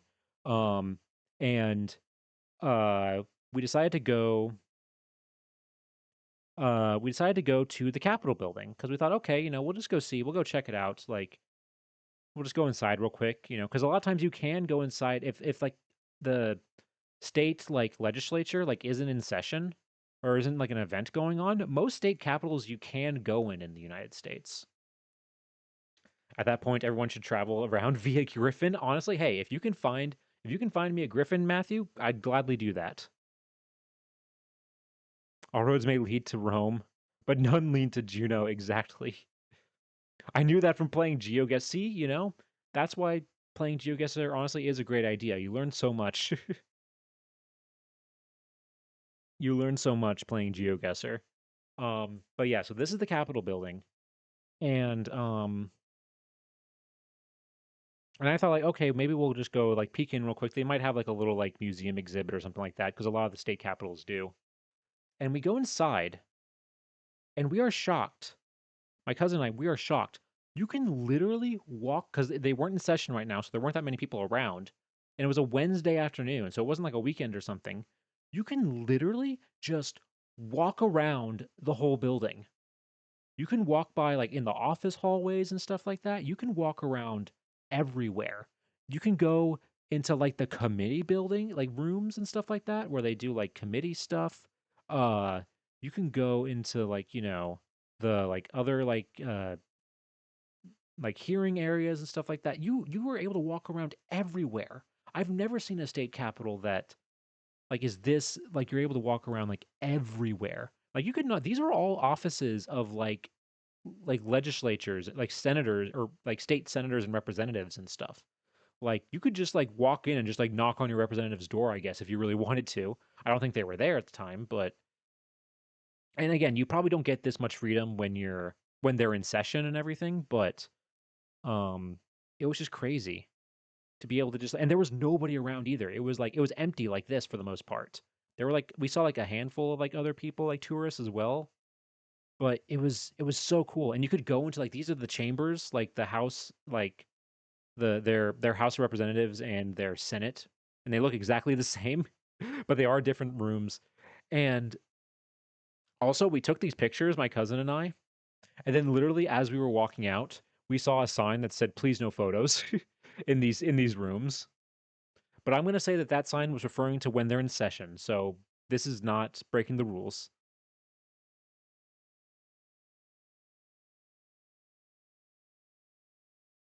The only time you could do that is at the old state capitol building in Springfield, Illinois. Yes, that is true. For like some capitol buildings, yes, there are some. Uh, Yeah, it's like mostly the ones that like yeah, if there's like an older one, if it's like a historic one, you can do that. But this building is probably, if I had to guess, based on like the design of like these like hallways and doors and stuff like that, this is probably, if I had to guess, this building's probably from like the 30s or 40s. But it was just a really cool, like I love the design, like, and it feels old and everything. Except for these chambers. These chambers feel pretty new. But they did have these phone booths. They didn't work, unfortunately. But I thought it was just cool that they had these like still on display. And like these were the elevators, and I like the little like thing they had around the top here. It's like supposed to represent like Alaska. You got igloo, you got mining, you got trees, and you got whales. That's Alaska right there. But after that, we then went to our main excursion uh for this for our time in Juneau, and that was Mendenhall Glacier. This is Mendenhall Glacier. This is like the main thing that like everybody goes to um when they go to Juneau. We had about 2.5 hours here, and what we did was my cousin and I, what you can do is you can hike to this waterfall right here. It's about a mile out and a mile back, so 2 miles round trip. And we went ahead and did that, and you could get like right up to it. Like it's insane how close you could get. Um, you can get to this waterfall. It was really pretty. It was very loud. This is the lake that's like around everything. That's just really pretty and everything. Um, and there, right there, this is the glacier itself. Um, just overall, just a very cool, very pretty area. Um, uh, but of course, as with all these types of glaciers, and the entire time you're in Alaska and you're seeing these glaciers, there's always the terrifying realization of, you know, how much smaller these glaciers are, and obviously how they're getting smaller and receding because of warming temperatures. Like, and to give you an idea of how much this glacier is receding, in 19 between 1980 and 1990, but at some point between 1980 and 1990, this waterfall this waterfall was not accessible. This waterfall has only been accessible and like you can walk to it because before that it was covered by the glacier. It was covered by the glacier in the 80s. So in the span of about like 40 years, this is how much it's gone back. Genuinely terrifying. And this is what the glacier looked like in 2020. Like this is the line right here, and this is back in 2024.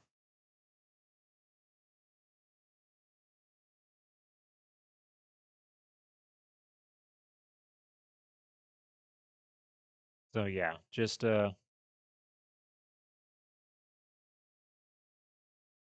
kind of scary stuff right there. Um, but yeah. Uh yeah, I took a picture of this because this was a like a meadow and like wetland that we crossed like, on our bus to get to the glacier. And unfortunately, I didn't get enough time to catch a photo of it, but I saw a bear. I saw a bear walking in this meadow very quickly, like towards the water, like very, very quickly as we were driving by. Nobody else saw it. I was the only one who saw it, like in our group. Um, but also on this way, we also saw tons of bald eagles because bald eagles are like everywhere in this area. We saw tons of them while we were going around this area. Um, so yeah, so that was Juneau, and then next or not our final excursion. Our last excursion in Alaska was the town of Skagway. Now Skagway was cool. I think Skagway or no, Juneau was my favorite city that we went to because it felt the most like a real actual city and not like a tourist destination. Skagway definitely felt like a tourist destination, but it was more fun tourist destination. It didn't feel like tacky like Ketchikan did. Um, because Skagway is an old gold rush town for the Klondike Gold Rush in the 1890s. That happened in this area where people were coming to Alaska to find gold up in the Yukon. Um, and so it has a lot of the old like buildings and stuff like that, like really cool old and it has like, touristy shops and stuff like that. It is touristy, but it's a more like because it still has the historic buildings, it feels more like charming than Ketchikan did, in my opinion. And they had like, museums here talking about the gold rush and everything. And all the people that came here. This is the old saloon with our, the classic mannequin. And then this is like one of the old like safes that they used to like store all the gold when it came down from the gold rush. Um, and oh, and also behind this saloon, I saw this door. This is apparently they have an archaeology lab, and I just thought it was as someone with an archaeology degree, I thought it was very, very, very funny that the archaeology lab was behind the saloon. Like this is in the rear of like this, like behind this area near the bathrooms.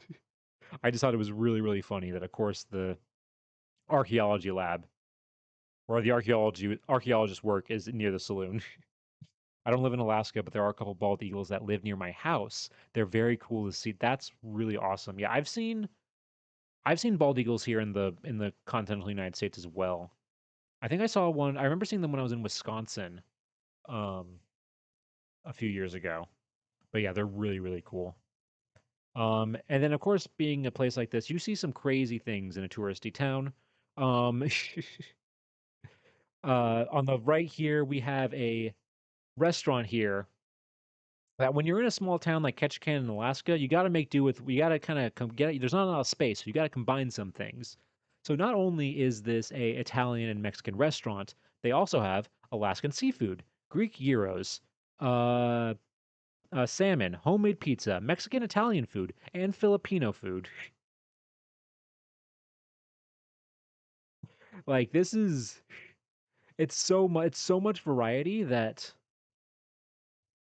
it's so much variety that I oof. um like I'm scared to go here. It honestly like scares me. It's like this restaurant is like trying to be Mr. Worldwide right here, getting everything. We have a breeding pair of bald eagles 10 minutes from our house. That's awesome, cat. I've seen those like cameras that they put like outside of like bald eagle nests. Oh wow, I don't know if I can say that. Nests. Trying to say. Anyway, you know what I'm saying. um like I've been watching those and those are really cool. That's awesome that you have something like that from your house. So yeah, there was this restaurant and then there was this um the a museum that unfortunately I did not have time to attend. The Historic Brothel Museum. Because of course, this being a gold rush town with saloons and stuff like that, that's just gonna happen, you know? Some words are hard. Some words are hard. So now, just so you guys know, I have a new just so you know, I do have now, as much as I do like where I work now, I do have a new career goal in terms of museum that I want to work at. So we'll see if that works out in the future. Um, but we did have time in Skagway to walk around a little bit, me and my cousin. We did some hiking outside of the city. Um, and we did some hiking in the woods here. And this trail that we went on, we were surprised because this is like outside of town, and it's like about probably like a mile, like it was probably like a mile and a half, 2 miles away from like the town center. And we're going into this hill in this mountain, and we start seeing signs for a cemetery that's in these hills, but it's not just any cemetery. This is a pet cemetery in the middle of the woods on this hillside.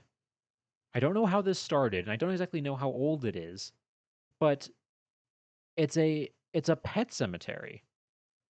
The oldest examples like dates I saw on some things were from like the late 70s. I'm just really and some of them are very as I saw some as recent as like 2025. So they're still using this area. And it was just like very, I I know some people are creeped out or saddened by cemeteries. I like cemeteries. I think they're like especially when they're in unique locations like this, like there's just something I find kind of more like calming and relaxing about them I don't know. I can't explain it. But this one though, I will admit, compared to a human cemetery, it made me extra sad because you had stuff like this that just like made me sad and think of my pets, even though I don't have any right now. Like it just, just kind of, makes you a little sadder. I felt sadder here than I have ever felt at like an actual like a human cemetery, because that's what pets do, you know. Hey, Aeon, hello. Welcome on in. Good to see you. Welcome. Thank you for the lurk. Enjoy your lurk. We're currently talking about my trip to Alaska. Um, however, let's stop talking about the depressing pet cemetery because the main thing we did in SketchCon or Sketchican, not Sketchican. I combined Ketchikan and Skagway. This is Skagway. The main thing that we did in Skagway was the White Pass Yukon Route train line. It's probably their most famous thing to do in Skagway, which is to take a train from Skagway into the hills. Because and this is it's an old train, and they're in old train cars from like the 1890s when this train line was created. Um,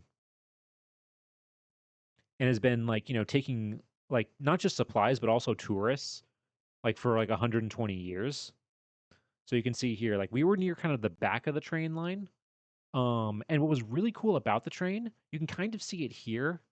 um the like in between cars they had these like little decks that you could stand up on, so you can be outside and like get even better views in like the windows, like in the cars and everything. It was so cool. um so yeah, so you start like on the river valley like floor, and you start to go up into the mountains. And like to give you an idea, this water right here, that's where we started. That's where our cruise ship is in this water all the way down here. And then this is like we went all the way up. And the views from up here, the views from up here were incredible. Um, like, and you can also you can see it kind of like up here. That's a little bridge. That's where we ended up.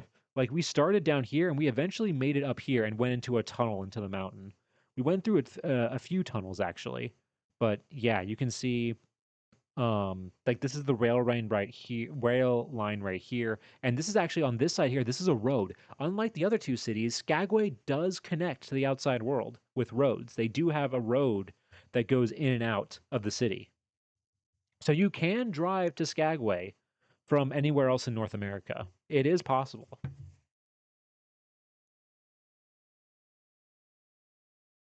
But yeah, God, the views up here were just absolutely gorgeous. Um, just absolutely, and the photos honestly don't do it justice. As beautiful as these photos are, seeing it in person was like it just so much better. It was so much nicer.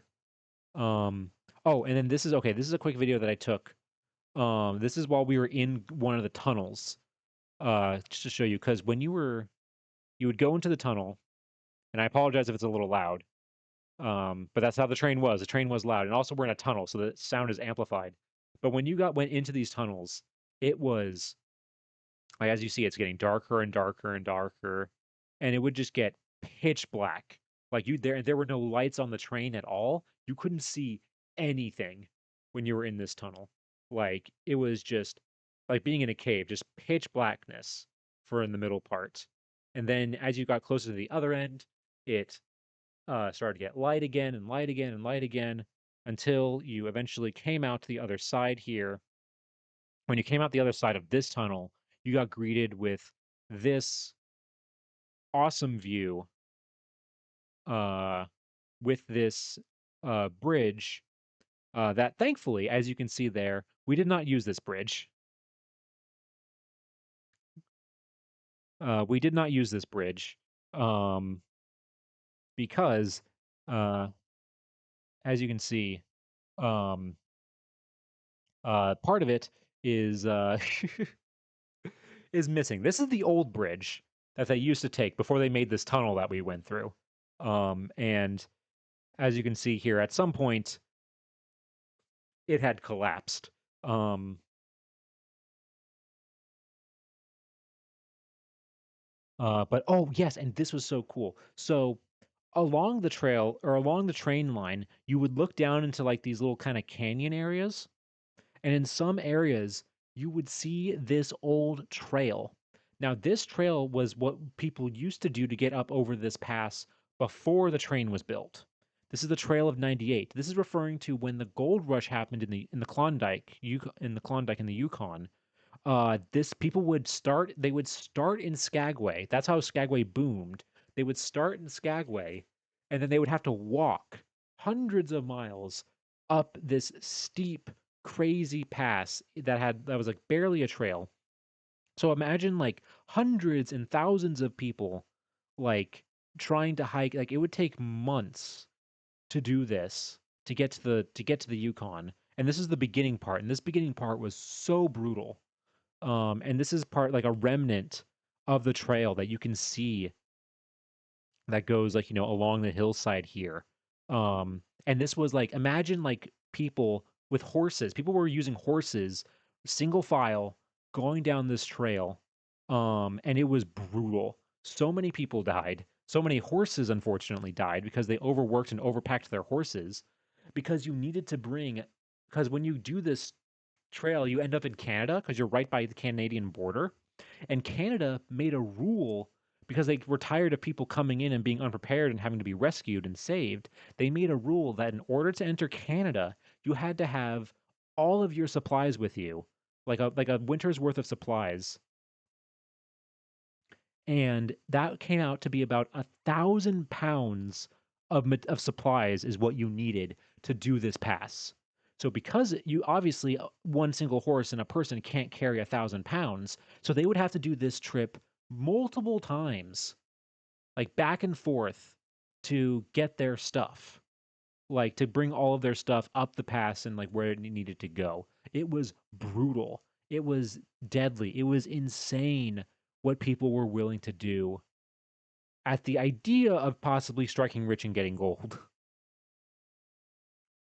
And sadly, statistically, a lot of them did not make any money. They did not strike it rich. The people who did become rich during the gold rush were the people who started the saloons, who sold all of the equipment to the miners, and the women in the brothels. Those are the people who made money during gold rushes. Very rarely was it the actual like miners and prospectors. But yeah, it was just really cool. And you can also see like in these little like areas where like old, you can tell like old like stuff you can be like there here, there's you can see there's something that collapsed. You would also see like old, like rusted out like things that people either dropped or possibly like tossed aside because they knew that like, they couldn't carry it all on them and they were trying to lighten their load. There was also one point I looked down into like one of these like canyons, like a deeper one than this, like a very deep one, and I saw what looked like the remnants of a pieces of a train, so that made me a little nervous, I will say. uh, but as I mentioned, this was right by the Canadian border, and in fact, when you are on this train, you do cross into Canada for like 5 minutes. You do a little loop, um, where you cross into you do like a little loop where you're in Canada for maybe like 5 minutes, and then you loop back on the track and come down the same way. It sounds like you took the same trip my aunt took a few years ago. She has some of the same pictures and same story. Yeah, these are probably like the three big towns and cities that people go to on these cruises. Ketchikan, Juneau, and Skagway. They're like the big three, that everybody goes to. And we did some of the most like popular excursions, like the Mendal Glacier, this train are like by far some of the most like popular things that people do in when they do this Alaska trip. But yeah, so right here, these pictures right here, these are pictures of Canada. This is Canada right here, all of this, and this is us doing our loop around. And we did not have to have our passports with us because we never got off the train. We could, like we could just do this loop and it was fine. We didn't have to go like there's no like customs or anything like that. Um but this is where the train would divide. These are the tracks that like actually like leave Skagway and like, go off into Canada. And then this is us like turning on like our little loop where we would go, to loop around and go back. Hi, Can. Yeah, everybody say hi to Canada. Wave to Canada. Don't worry though, we're gonna see them again soon. And then yeah, you head back down the mountain on the same track that you came up on. But God, this is I think my favorite thing that we did on the whole trip because it was just so gorgeous. Like I said, the pictures do not do it justice at all. And and when we were in Skagway, we were waiting in line to get on back onto our ship. We were waiting by the docks, and we noticed there was something in the water. And look at that. This dock has the seal of approval. Look at him. He's just chilling in the water. So combined with this, I saw the seal, I saw the what's it called? We saw the seal, we saw the bear, we saw the bald eagles, we saw the whales. We saw a decent amount of wildlife, not a ton, but like a decent amount. Enough to satisfy. Because that's kind of what you expect when you go um to Alaska. Um. Oh yeah. Okay. I just noticed that we are in ads right now. Um. So we're gonna go. I'm gonna go ahead, or either ads are starting. Either way. Um. We'll see if ads actually happen or not. My thing is telling me we're supposed to be in ads, so we'll see. Um, did you hear any wolves? No. I did not hear any wolves. I think we were far enough away in the water, like along the coast, that we wouldn't have heard. I think you hear wolves more. I think 'cause I don't know if wolves hang out as much near the. Oh no, no, no, the wolves do hang out in like near the coastline and everything, but we didn't hear any.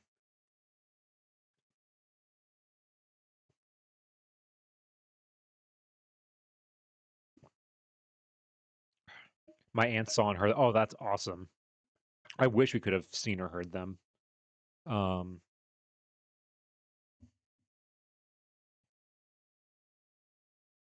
I really wish we could have seen them because that would have been really, really cool. All right, hold on. I'm gonna stand up real quick, uh, stretch a little bit while we're in the ads, and we'll wait for the ads to be done. And then we'll continue on with this presentation, and we'll talk about Canada. Because, like I said, Canada was going to come back. Canada will return, and here it is.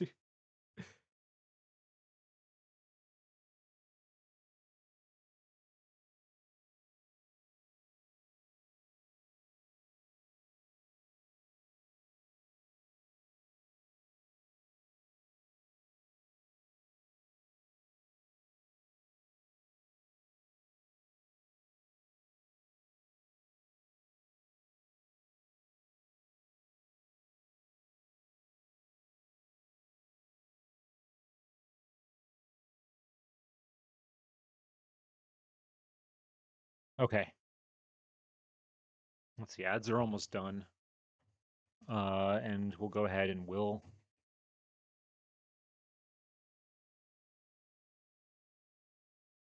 see.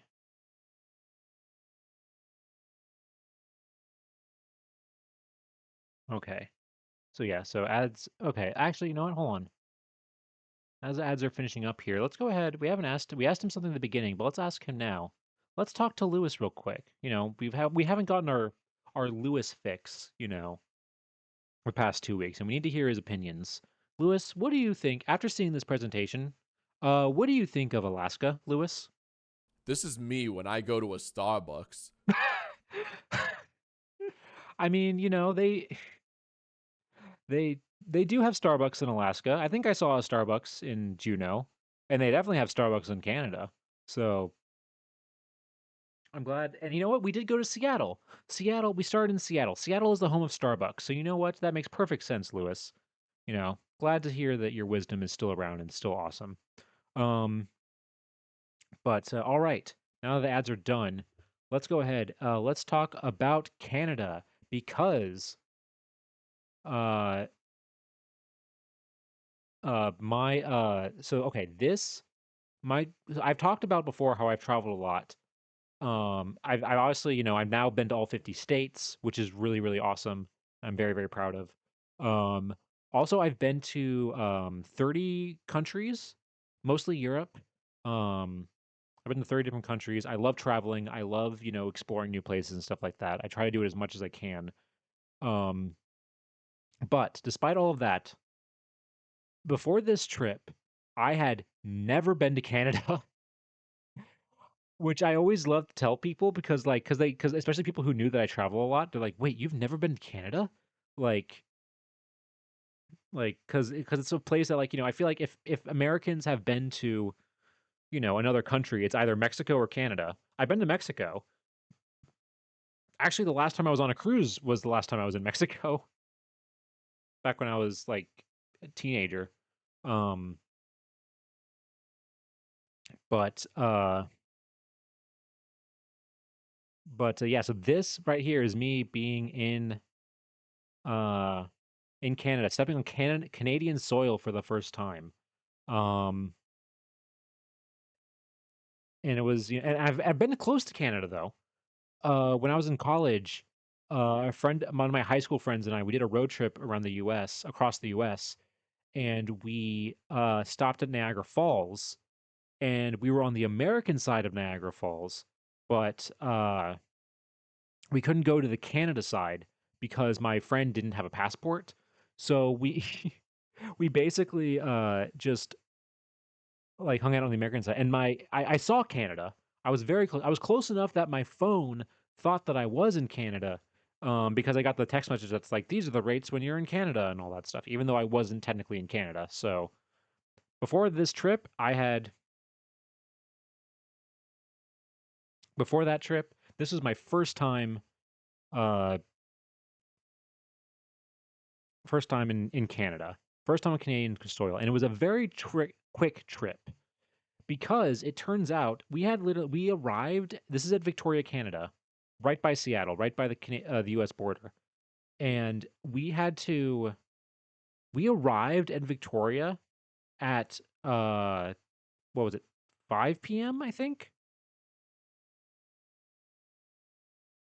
No, wait, no, it was 7 p.m. Sorry, we arrived in Victoria, Canada at 7 p.m. and had to get off or get back on the ship by 11:30 p.m.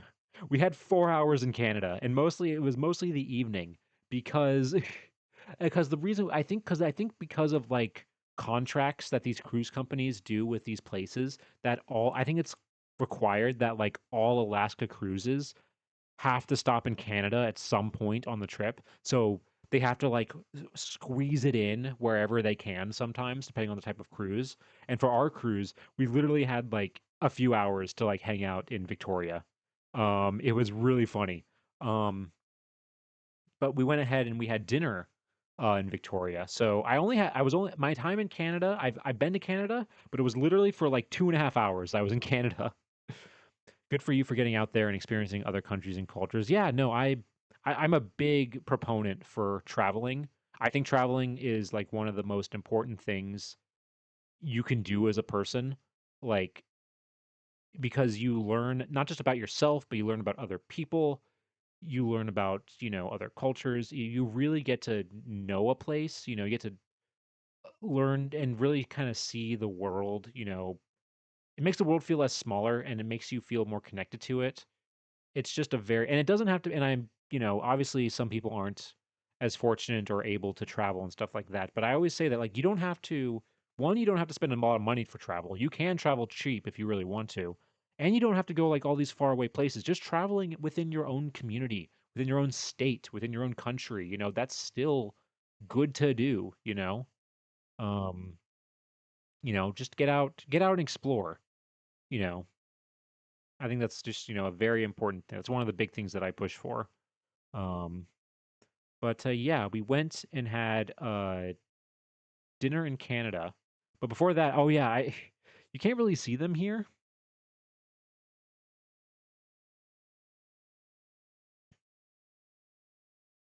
Like when you can see here, you're kind of hard to see, but you can see there's one right here.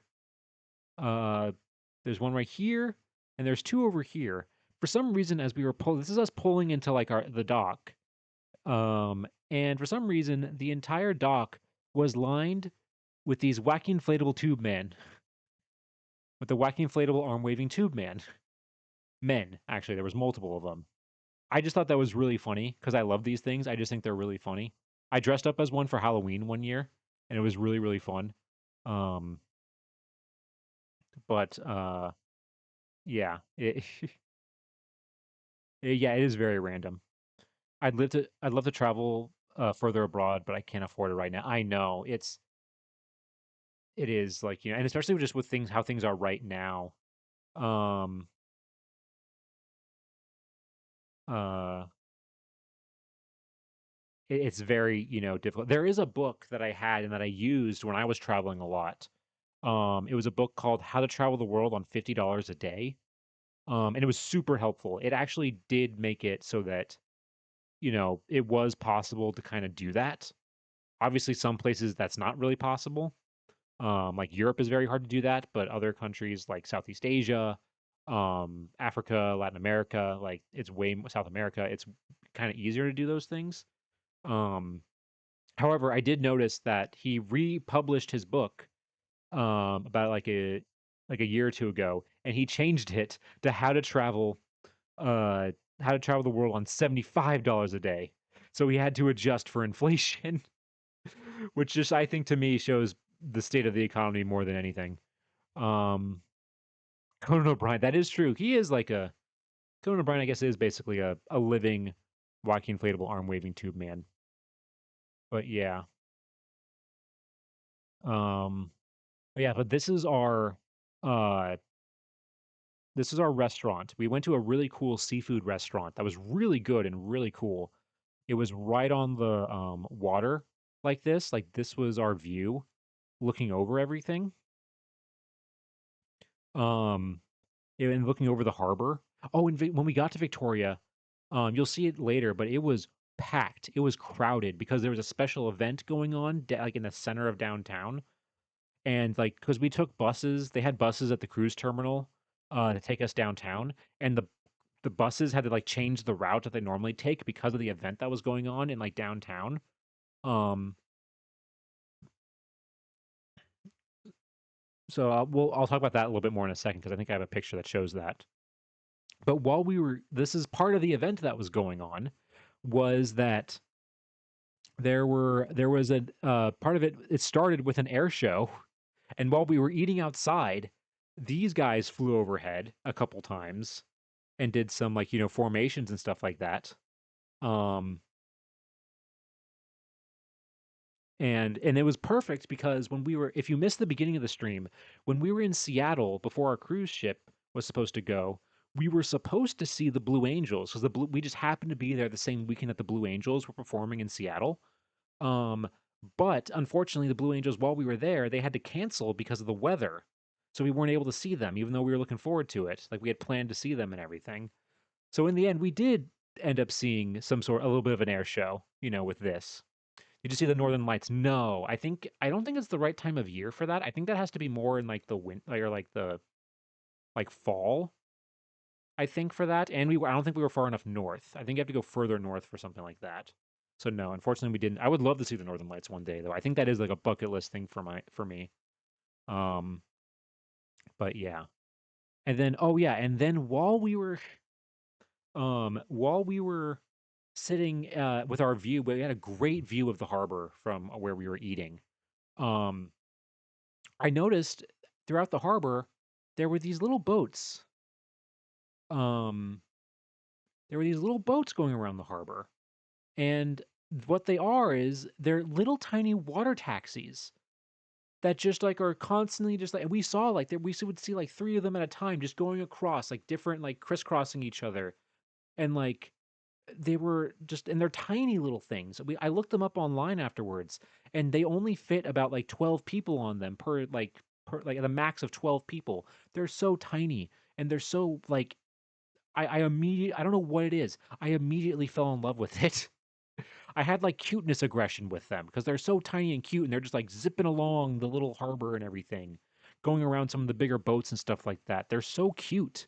It's like the they're like the they're like the size of the um like the Jungle Cruise boats at Disney. Like they're so tiny and cute. It was like that. What's that meme from Brooklyn Nine-Nine? That's like, like I've only known about these boats for like a day and a half, but if anything happened to them, I would kill everyone in this room and then myself. I don't know. It was just like they're so cool. I love them so much, and unfortunately we couldn't ride one. We didn't have time but it was just like it was just I don't know what it was. I love them so much. I want to ride one. I want to ride in one so bad. And we had a perfect view throughout our dinner of just like seeing them just like zipping across the harbor.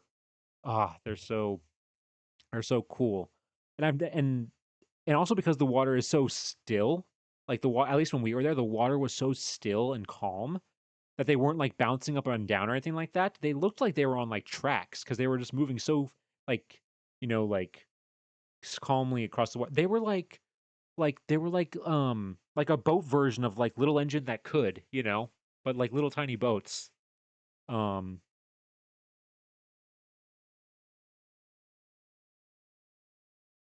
and they're so cute. I wanted to get something at like a gift shop that like had like a keychain or a magnet of them, but unfortunately they didn't have any. So I don't know if just like I'm just weird and like fell in love with these things and people in Victoria don't actually care about them that much. Drink. Um but I love these boats so much. Hey, Al, hello. Thank you so much for the hydrate. Welcome on in. How are you doing? Uh, I am talking about you caught me in the middle of talking about my Alaskan cruise. That's where I was the past 2 weeks. And these are pictures of my time in Canada. Um, because this was my first time in Canada. This trip, we had like 2 hours to kill in Victoria.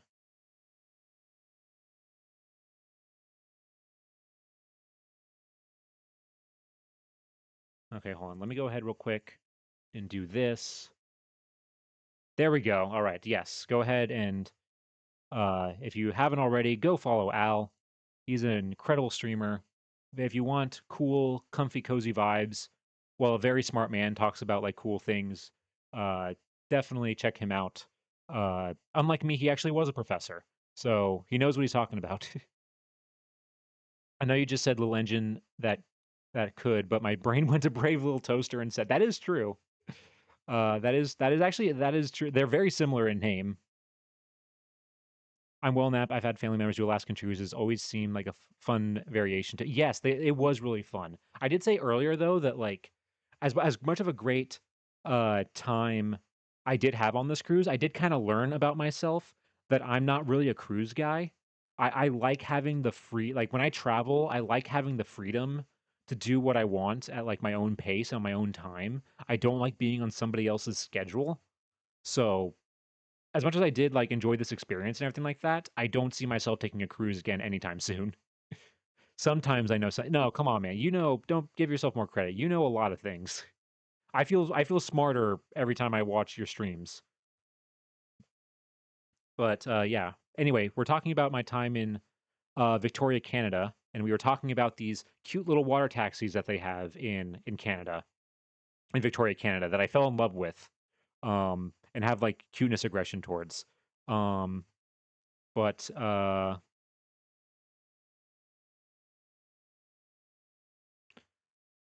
but yeah, this is what was going on in Victoria when the night that we were there.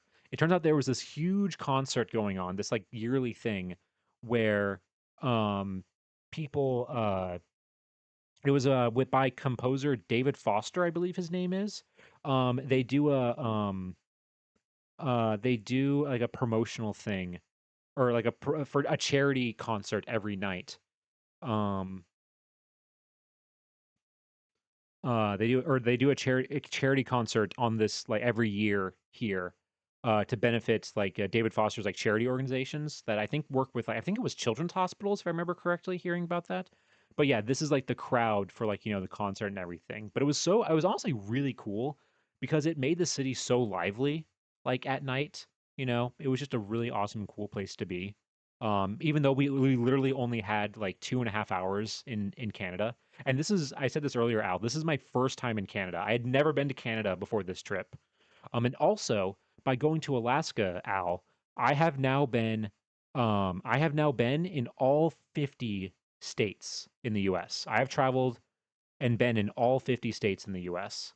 So that's my gonna be my new fun fact that when people ask like what's a fun fact about yourself, that's the thing I'm gonna say now. I now have one in the bag. Um yeah, cruises are very restrictive. My sister-in-law's family does like 2 to 3 cruises a year. And I'm just like, oh no, it's a exactly. Yeah, I couldn't do that. You do feel kind of trapped when you're on the boat after a while. Like it really does kind of get like that. They are, yeah, I know they're so cute. I think cruises would be too many people for me. Yeah, it is. I think how many people were on our boat, not counting crew. I'm trying to remember. I think not counting crew, there were like 3,000 people. I think on our boat. I think, and I think there's like 1,000 crew or something like that also on the ship. Like it's insane how much crew these boats have. But yeah, just over. I mean, like, just look at this cool harbor and everything. Like, it was very. I really, I want to go back to Victoria, like immediately. Like, it was even though we only had 2.5 hours there, and so I really want to go back. Um, but yeah, so that's the cruise, and now okay. Oh yeah, I forgot to mention this at the beginning of the stream. So when I initially booked, so I had to book my flight to come out from the west or from the east coast to Seattle. I initially was gonna have it where my flight coming home um was I was flying into Seattle and then flying out of Seattle. Our cruise left on Sunday. That I was gonna fly out like late Sunday morning and arrive, back home at like late like early evening, roughly. That was my initial plan. And then about 2 months before the cruise, I get an email from Alaska Airlines that's like, "Hey, though that flight you were coming home on, yeah, it's been canceled. You need to rebook another flight." And I looked, and the only thing that they had available for Sunday back to my airport was red eye flights on Sunday night. So we had to get off our cruise at like 8 a.m. We had to be off the boat by 8 a.m.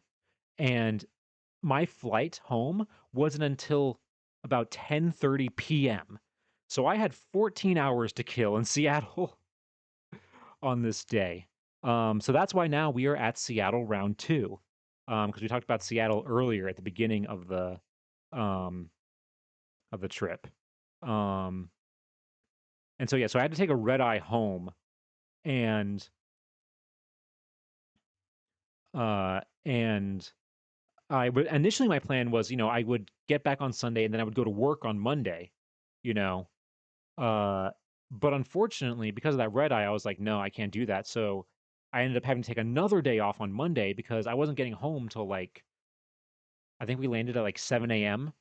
So like I wasn't gonna make it to work on time, and I was like, you know what, fine, I'll just go home. And it actually was really nice because once I got home, I immediately just was able to unpack, do all my laundry, put everything away, go grocery shopping, and so I could just get all that just done and out of the way. It was very, very nice in that sense. But annoying that I had to use another one of my vacation days, for that. Um, but yeah. So then I had to find something I basically had to find something to do in Seattle for 14 hours. And there was something thankfully that I knew that I wanted to do. Um and it involves the Space Needle. It's actually I didn't go up in the Space Needle because I mentioned at the beginning I've actually been to Seattle before, and we went up in the Space Needle the first time I went to Seattle. Um, but of course, to get to the Space Needle from where I was in the middle of downtown, you got to take the monorail. they have a monorail that's left over from the 60s World Fair that was in Seattle. That was, supposed to be monorail supposed to be the transportation of the future. And it literally is a monorail that has like one stop um on the whole thing. It literally just takes you to the space, like the park where the Space Needle is, and that's it. It's like a 3-minute ride. Like it's not a practical form of transportation, really. At least this monorail setup isn't. Um, but yeah, that takes you to where the Space Needle is. But like I said, the Space Needle is not what I was going to. Instead, um, we were going to this building right here. And this building right here, it's not the concert hall in Los Angeles, the Disney concert hall. It's not that, even though it looks like it. Monorail makes me think of The Simpsons. Yes, I honestly kept thinking about that the entire time I was riding the monorail as well. Um, no, this is what I decided to spend my time. Because if you know me, if I'm going to be going anywhere, I'm going to be going to a museum, and that's what this is right here. This is the Museum of Pop Culture. This is the Museum of Pop Culture in Seattle, and you know what that means. Not only are we talking about my trip, it is time for a museum review. That's right. We're packing in right at the end here. We're going to do a quick museum review of the Museum of Pop Culture. This isn't just a presentation about my trip. We're just like we did with the Philadelphia Art Museum a few weeks ago. We're doing a museum review of um, of the Museum of Pop Culture.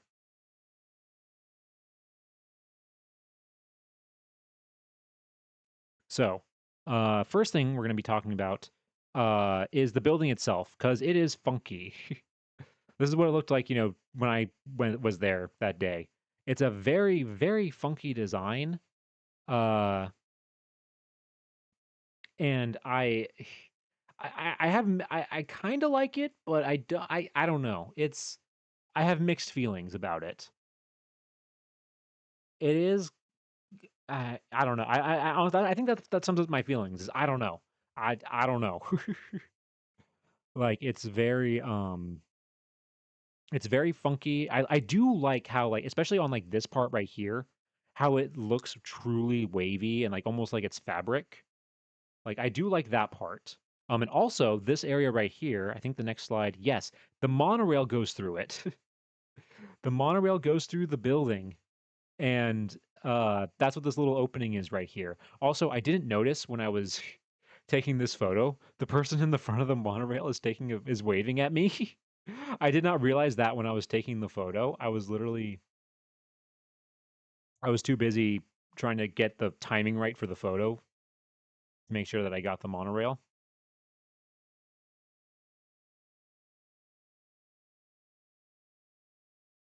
I haven't been there recently, but I've been there when it was still called the Experience Music Project. It's a neat museum.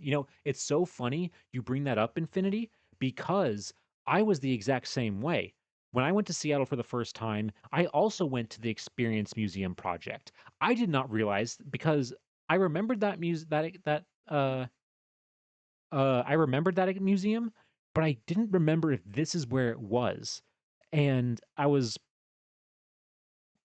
uh and like I couldn't remember, like, was this the same museum? Have I been here before? I couldn't remember.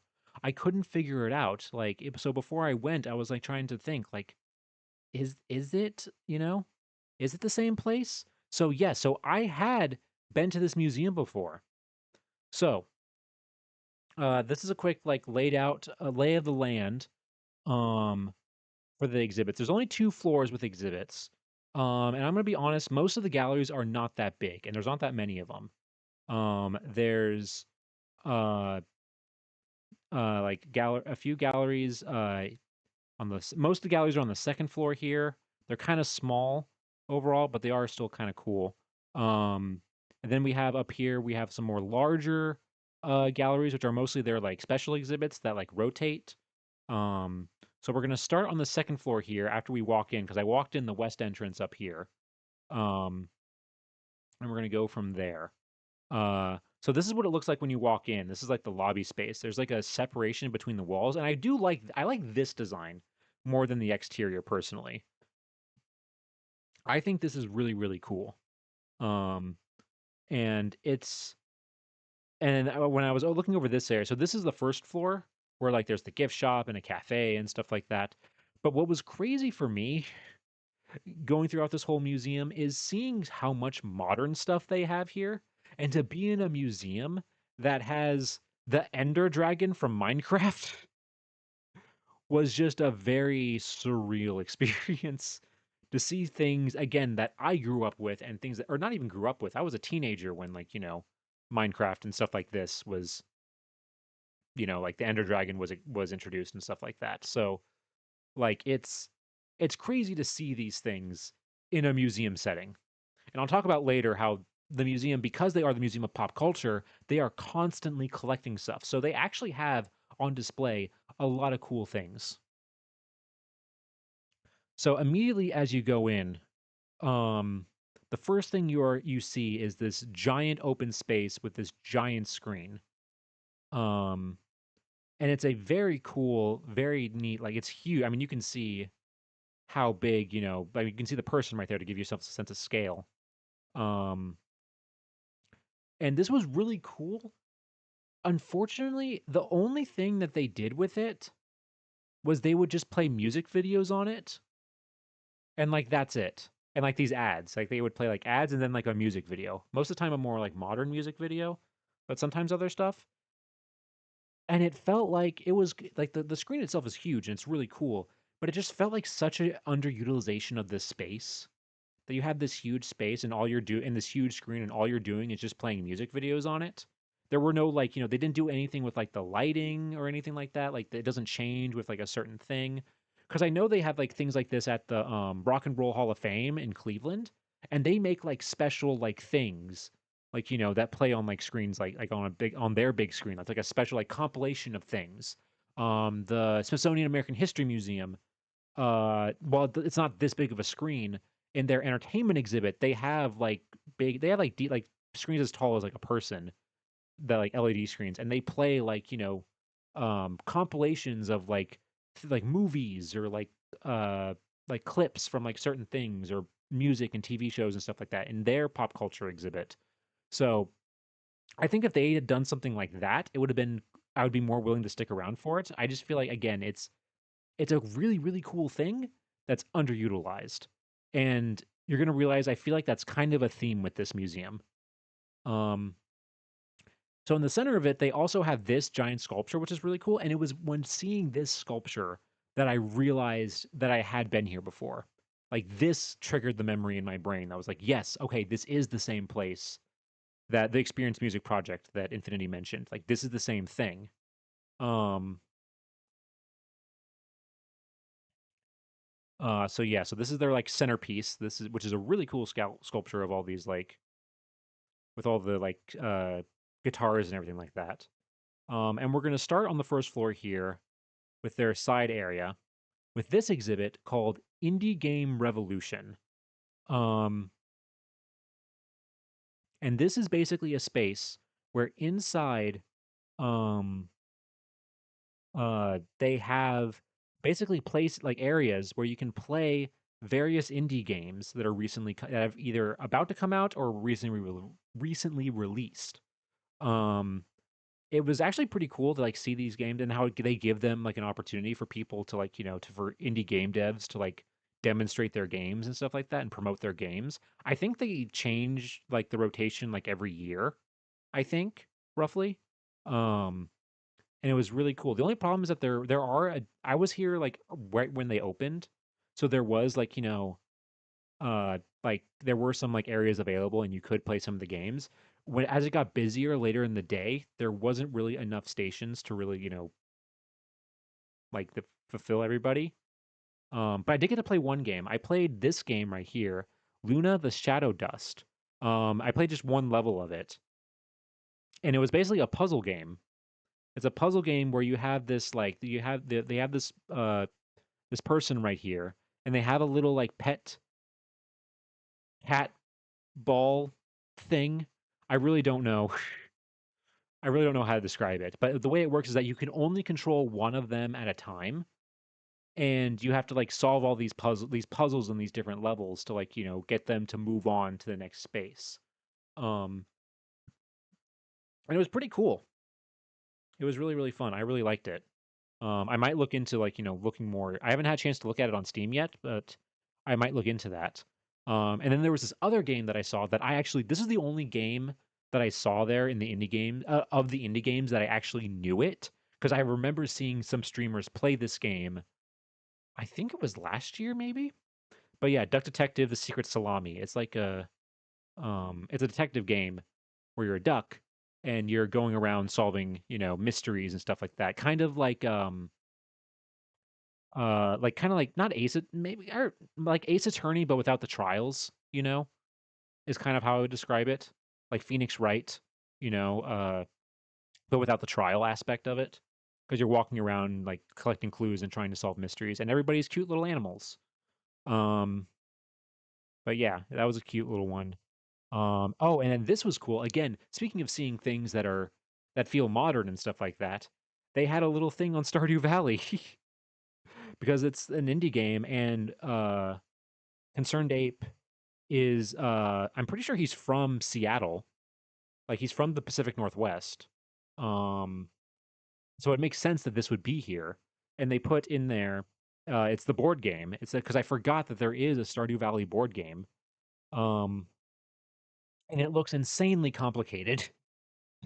I've never played it, but it looks just insanely complicated. Um, but yeah, it was just crazy seeing again. I guess this technically was a game that I recognized because we played it on stream a ton. You know, uh, a game that we're currently playing and just going with it.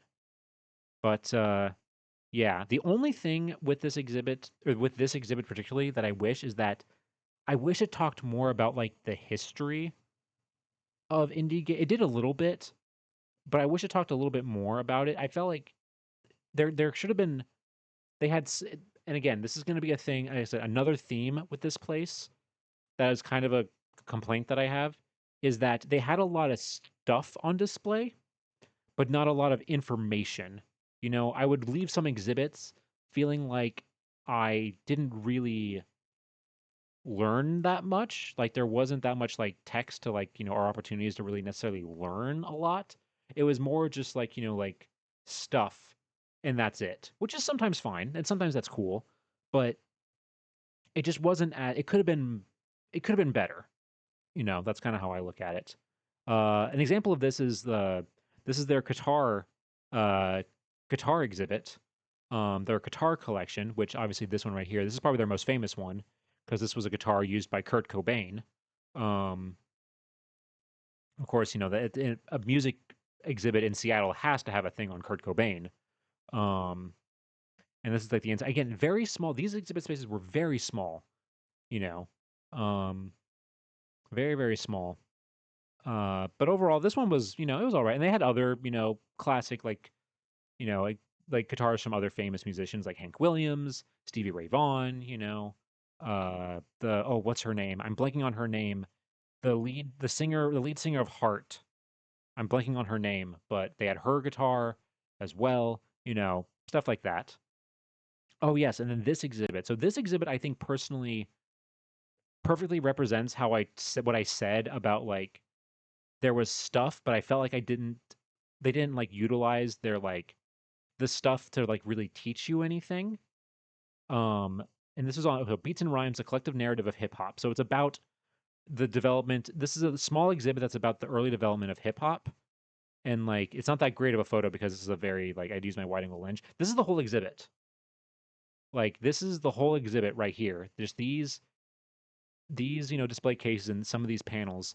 And the panel because this exhibit was curated by a guest curator. Some museums will do that where they'll bring in somebody who's maybe like an expert in a certain field or involved or an artist, something like that, and they'll curate an exhibit for the museum. Um, and it felt like most of the text that was on display here was more talking about the curators and their thought process for the exhibit instead of talking actually about the exhibit. And like it really like felt like, there that it was very like I said, underutilized. Like, because this is a cool topic. I wanted to learn more. Um, but I felt like I was learning more about the people who made the exhibit than than the exhibit itself, if that makes sense. Like, I really wish, like I said, like it was very, I think, underutilized. Ann Wilson. Oh wait, is that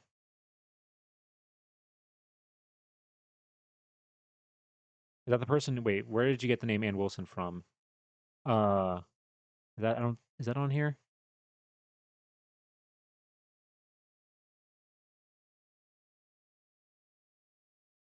Oh, Heart the band. Oh, okay, that's the lead singer of Heart. Thank you, Kat. Okay, yes, thank you for.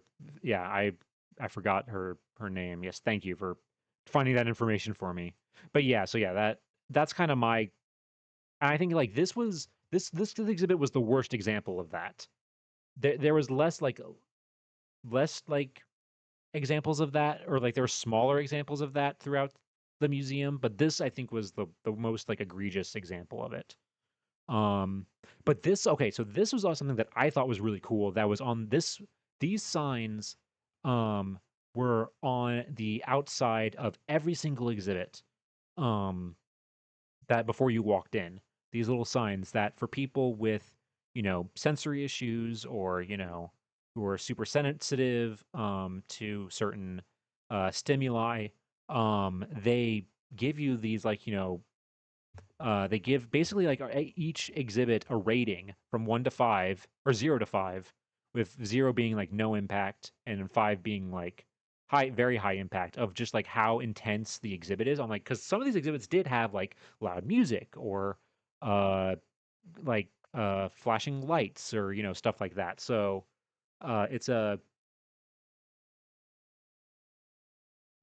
it's very cool to see like museums do this kind of stuff to like help people to help make museums more like to help people who maybe are like nervous about going to a museum to kind of help them understand, what they have and what kind of, experience they can expect there. Um, so yeah, just really, really cool things that you like to see um, in these exhibits. Okay, so this exhibit, this exhibit was okay. So it's called "Massive: The Power of Pop Culture," and it basically kind of talks about how pop culture um, is very much uh it's very much how like things like how pop culture develops over time kind of, and things that like influence pop culture, and how pop culture can spread kind of. It's it was also kind of like the other one in that uh it was very kind of all over the place. There wasn't really a single like a consistent theme throughout this exhibit. It had some cool stuff, which we'll talk about. Hey, Warthrone, hello. Good to see you. How are you doing? Don't you didn't miss us, don't. Hey, no, I did. I genuinely did. I was like thinking about like while I was on my trip, like, oh, hey, you know what? I actually do want to uh, I can't wait to get back and like share this stuff with you guys. Which is what I'm doing right now. We're talking about the Museum of Pop Culture in Seattle. Um, but this was really cool because uh this was a uh text or sorry, a screen that when you walked in that had showed like different themes of pop culture, like different topics and different stuff like that, saying like what is pop culture? They got like they're talking about art here.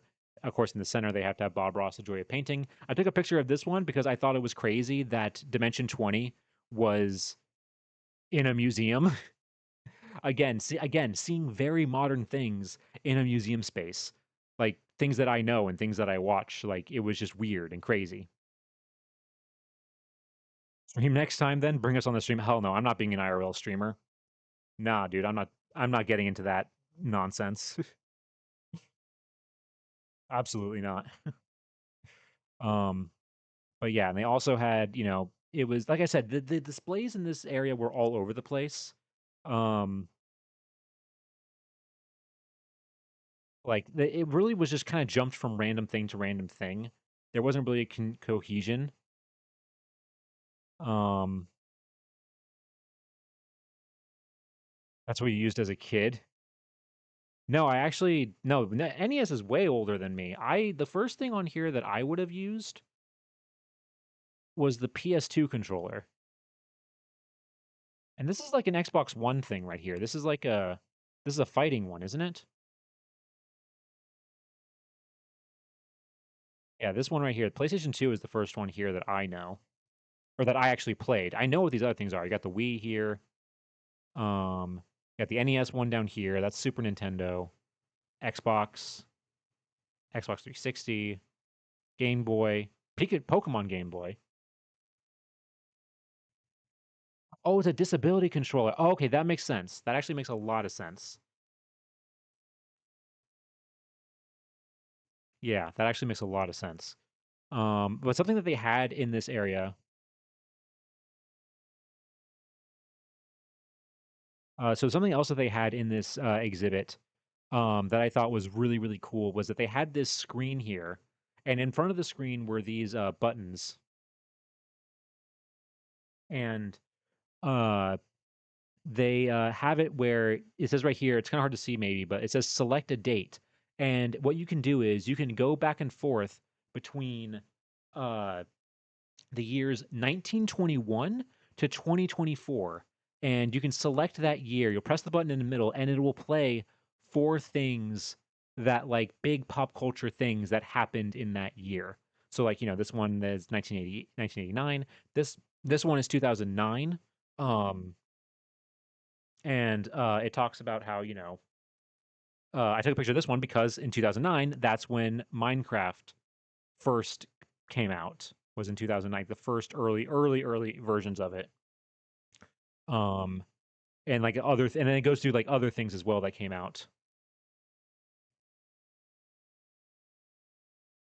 Um, let's see. The first one I would have used was the Atari at the bottom. Oh wow.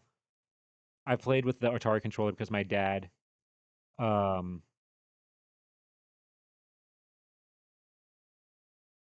was my dad has an old Atari. Okay, yeah. So the that's funny you say that, Infinity, because I have not an Atari, but I have like one of those like plug and play consoles that came out in like the early 2000s for Atari that I bought at like I bought it at a garage sale. Um or no, a flea market. I bought it at a flea market a few years ago.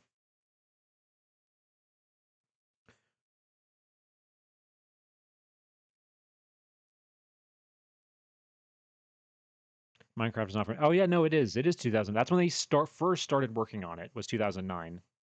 Um like the very early versions of it. Oh, and then this label right here, I thought um I thought it was really cool because I feel this way. I think we all feel this nowadays. Did you see that? The pace at which we experience pop culture has rapidly accelerated with access to the internet and social media. We now see and consume the latest content, information, and news instantly. Reactions, discussions, and even protests can happen within seconds, not days or weeks, reshaping our communities and creating both unity and division. Because, yeah, I feel like everything is so scattered nowadays that it's hard to think of like things from the past like 10 years that are truly like things of like, oh, yes, everybody remembers this. Um, and uh and like in fact when I was when we were messing with this, um we did the newest year you can do with this is 2024. And uh and when it showed 2024, I only knew like two of the four things. I had no idea, and one of them was the 2024 election. So it's like the other, I don't remember what the other one was, but the other two things I had no idea what they were. And the other people I was with, like who were some of them were even younger. Like so I think some of them were like high schoolers. Like didn't know what the other things were.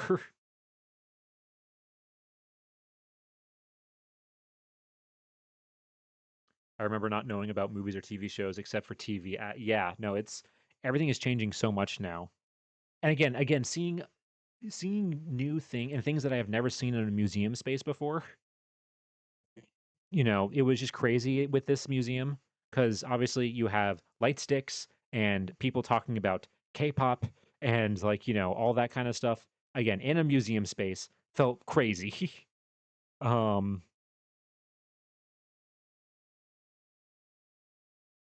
but yeah. But then also, they also talked about like, like they would have things that were what they considered iconic characters or icons, and how does a thing become an icon, and how does a thing become iconic?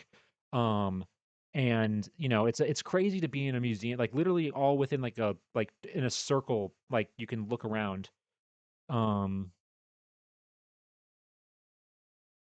and you will like this one little area, you have Darth Vader, an outfit worn by Beyonce, and a cosplay somebody made of a character from Destiny. Like all of this in just like a small little area.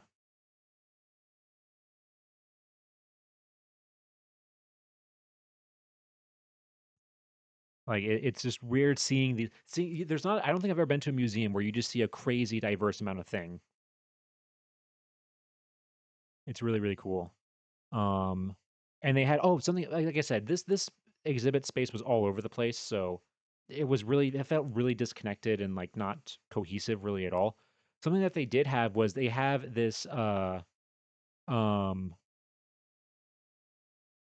um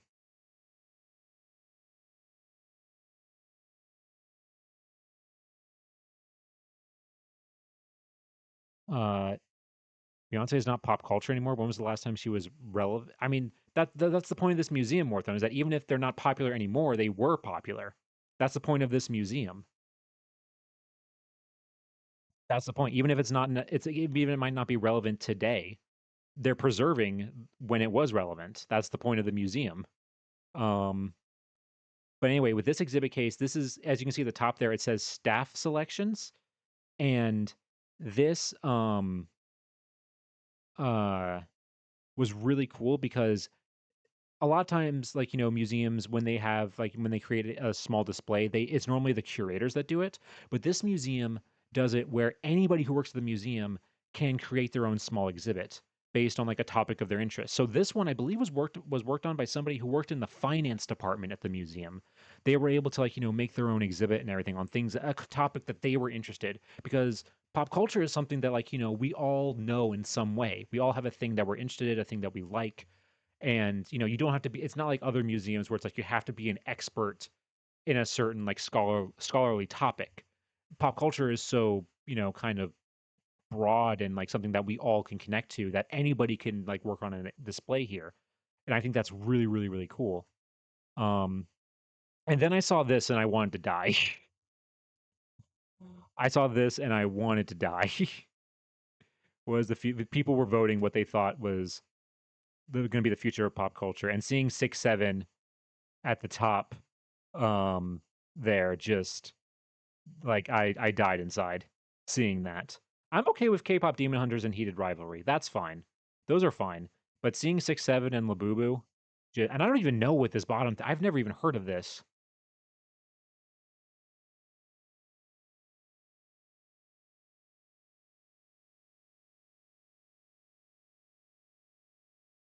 But yeah, it really.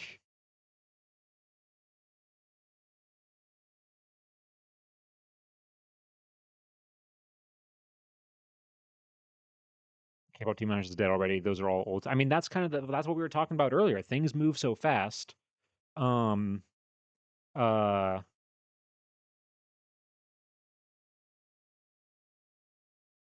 like that kind of show, as we were saying earlier, things move so fast. But you can't deny that like K-pop for this, or for last year, or this year, the last year, that was 2025. That was a big, that was one of the biggest movies of that year. What is yeah, I've heard all the stuff, but the bottom one was, yeah, tongue tongue tongue yeah, I have no idea what that is.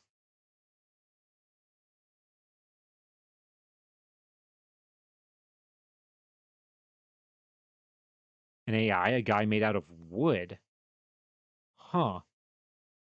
I've never even heard of that. I went to a Comic Con and had a couple kids behind me say 6'7" and other stuff unironically, and I felt myself die inside. Yeah. Oh yeah.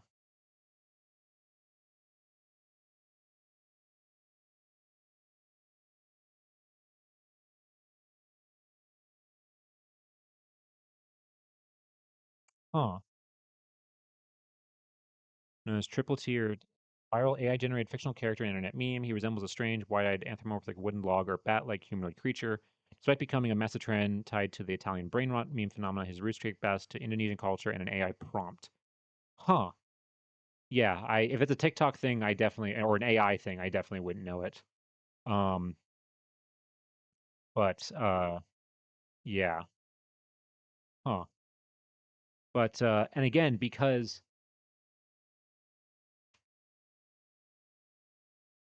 so then what was all but's also really cool about this um museum is that because they are pop culture, they are constantly collecting stuff. They are constantly collecting stuff both for new trends that are in pop culture and also older things. And they have, for example, here this is some of their what's new, some of their newest artifacts. This is one of the crowns from Game of Thrones. This is Chapel Rowan's jacket and a Power Rangers helmet. And I was very proud of myself because I was able to recognize which Power Ranger um this was uh which Power Ranger series this came from because it's one of the ones that I watched as a kid. This is from Power Rangers Lost Galaxy. Um and that was a from what I remember as a kid, that was a good one because I was really into Power Rangers when I was younger. Um not with you're not with the times, old man. I am not. I've accepted that and I'm okay with that. You know? Time moves on. And someday Warthrone, you'll be like that too. We all like end up like that eventually. But something else that they did have in this exhibit space that I really, really, really, really liked was that they had a uh perfect um they had perfect displays talking about the museum process. And I really think more museums should have these. Um this is talking about, why does Mopop, that's what they call the museum, Mopop, care for pop culture. This is talking about like how much stuff they have, how do they get new objects, talking about the accession process, which is the process where a museum takes in accessioning is the process of a museum taking in objects into their collection. So this talks about that. They talk about accession numbers, which are like the ID numbers um, that we use to identify our objects, so that we can keep track of things and not lose anything. Um, they had one of these, which I've only seen I've seen this in one other museum before. I saw this at Colonial Williamsburg, where they have it where a thing where like they have a thing where like this is like original material that's behind plexiglass, and then this is a thing that people can touch, and it shows the damage that touching something can do over time to stuff like this, and why you should not touch things, you know, when you're in a museum, because even like it's like a death by a thousand cut situation where even the lightest touch can cause things to deteriorate over time. Um, they talked about like, these are charts talking about like relative relative humidity and temperature where, you want temperature and humidity in your storage spaces to look like this, where there's very little fluctuation in everything. Because that's how um that's how like you preserve things well over time. Yeah.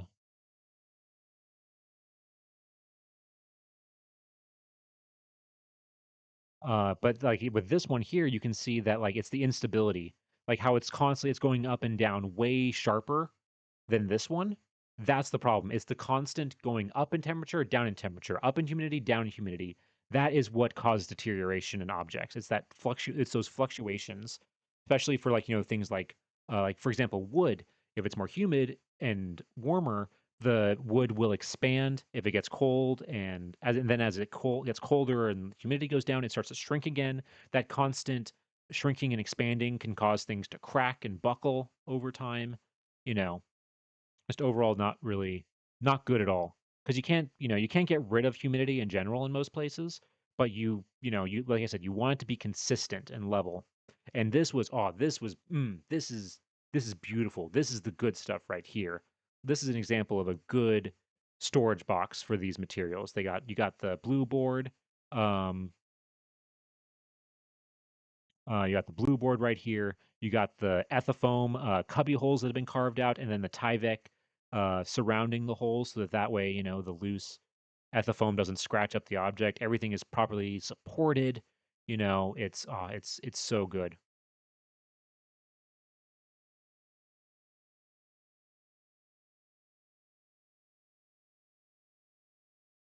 I think my first Power Rangers was technically Time Force. I remember dressing up as the Pink Ranger once when I was little.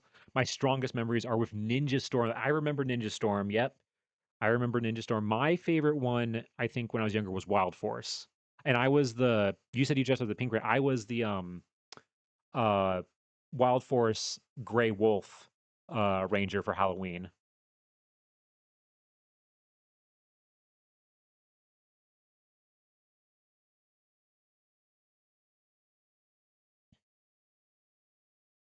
But yeah, I was really into it. But yeah, speaking to preservation techniques and reasoning is really cool. Yeah, no, I love it. I really think more museums should have stuff like this, so that way it gives people an idea of like what goes into all the work that goes into working with these objects and working in a museum.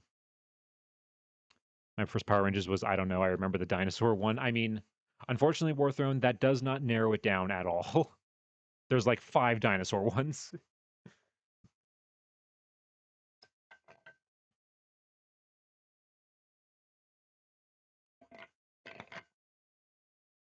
Yeah, Power Rangers is 28 seasons. It started in 93. And I think the last one was like 2 years ago.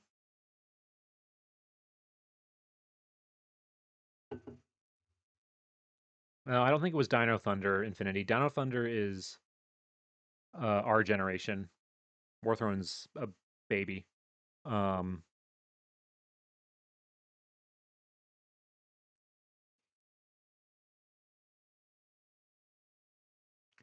see, case in point. Now I got my first full time job. Hey, congratulations, man. That's awesome. I'm glad.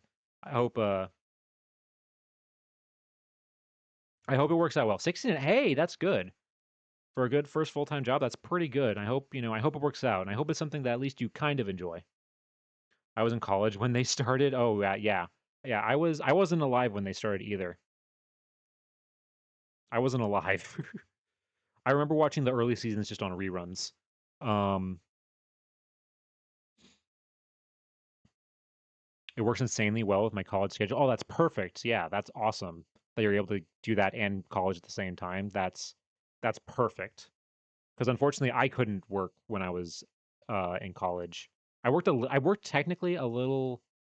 Um, I worked a little bit in the college library, my last 2 years of college in their archives. But I mean, it was barely anything. I think I was making like $10 an hour and working only like 8 hours a week, something like that. Just like really small numbers.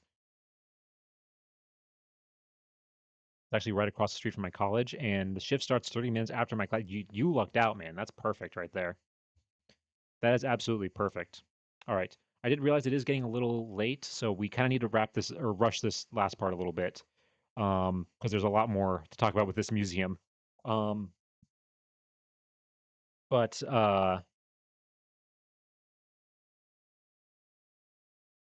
stay. I mean, I will. We'll go for probably another like 30 minutes, but there's a lot still that I think I want to talk about.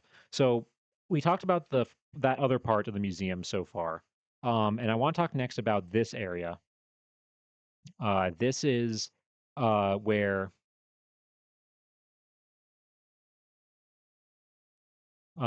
where they had three exhibits that are about different category or different genres of pop culture.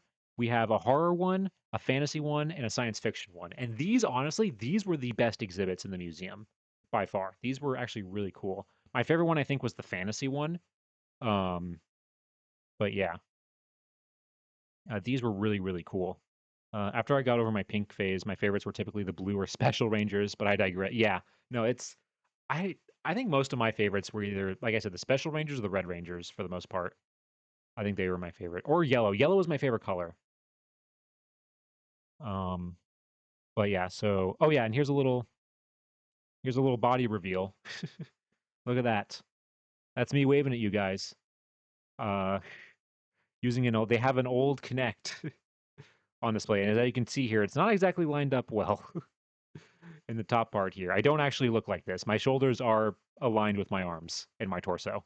Um but but first we're gonna go ahead and we're gonna talk about horror.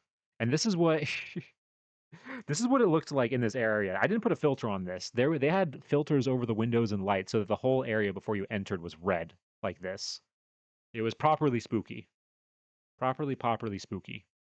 And this is what it looks like when you first walk in. It's pretty intense. And as somebody who doesn't like horror or like being scared, this was a lot to be confronted with when you first entered. But I will say, like this area right here, this is great. These areas had great exhibit design. Really cool, really immersive exhibit design. Really, really well done. Very immersive, very on theme. So yeah, like this area right here, this is an area that talks about vampires. And what they do is like each of these little panels right here is a it talks about Bram Stoker's Dracula, and these are like copies of like manuscripts um of his manuscript for his original book, and each panel talks about like a different like aspect of vampire lore. So like like them being allergic to garlic, them having sharp like biting teeth, not having a reflection, you know, being undead and stuff like that. Like, and it talks about like if Bram Stoker like if he made it up or if there were like cultural ideas like behind them and everything, or there was already like folklore with vampires about that. Yeah, no, the stained glass is really cool. It's like I said, this area had really these areas had really cool designs. And of course you have classic, they had movie monsters on display.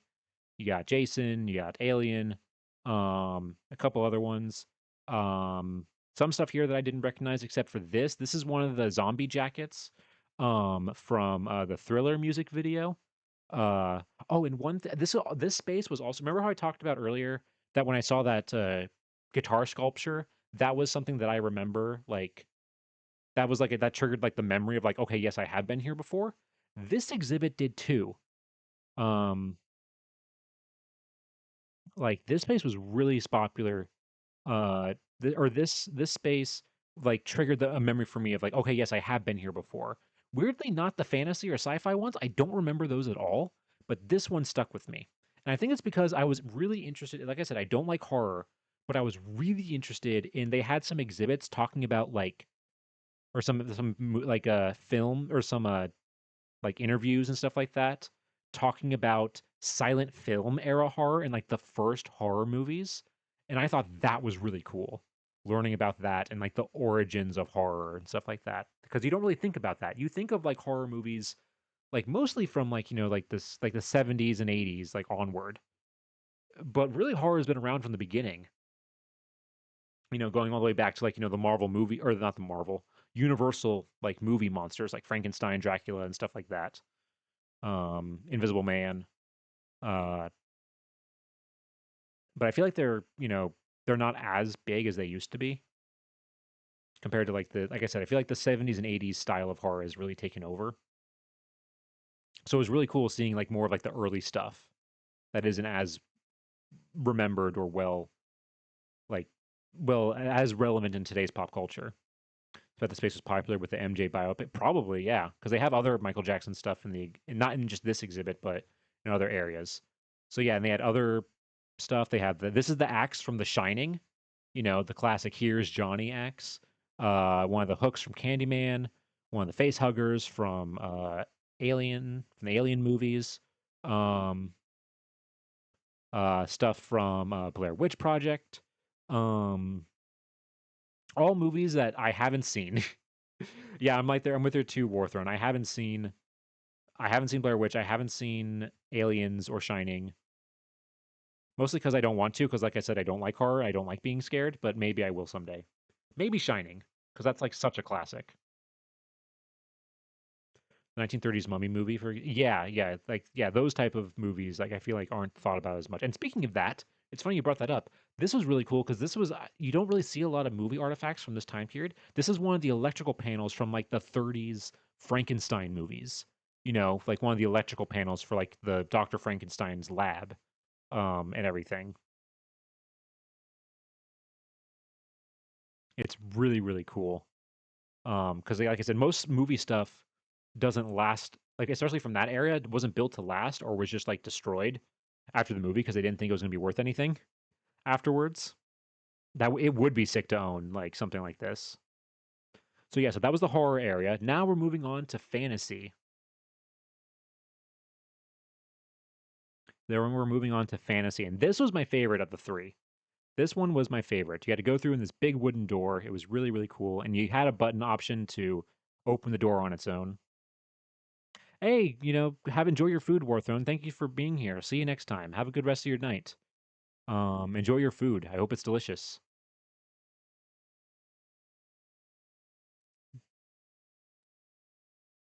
Oh, before we go, Warthrone is I went and triggered the Ask Lewis a question. Uh,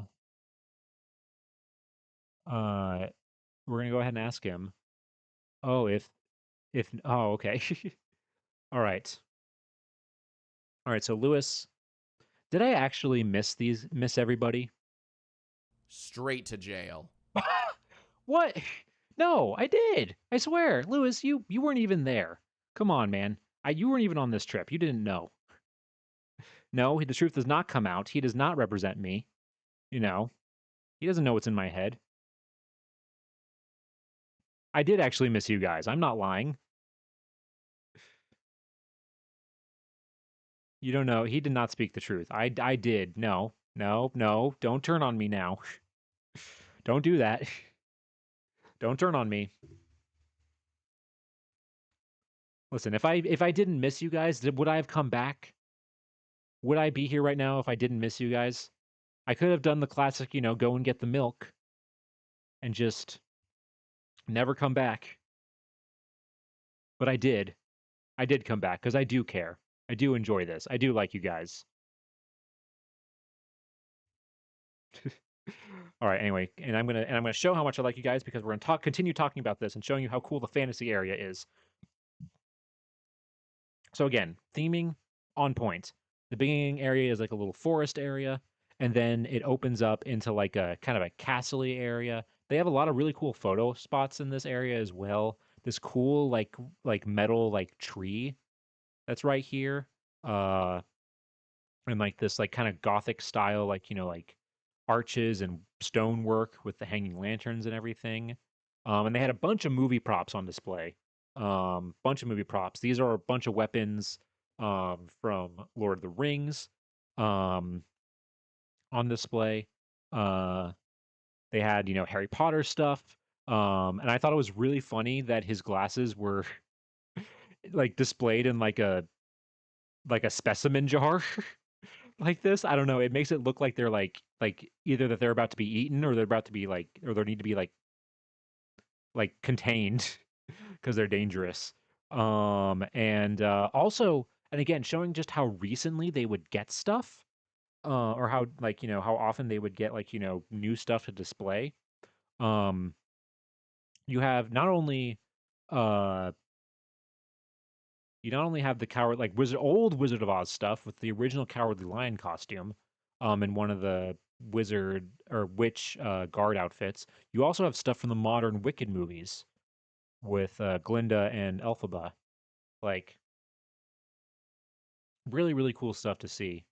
Um, what was also really, really cool is that at the beginning of the exhibit, um, it had this that was talking about types of fantasy archetypes.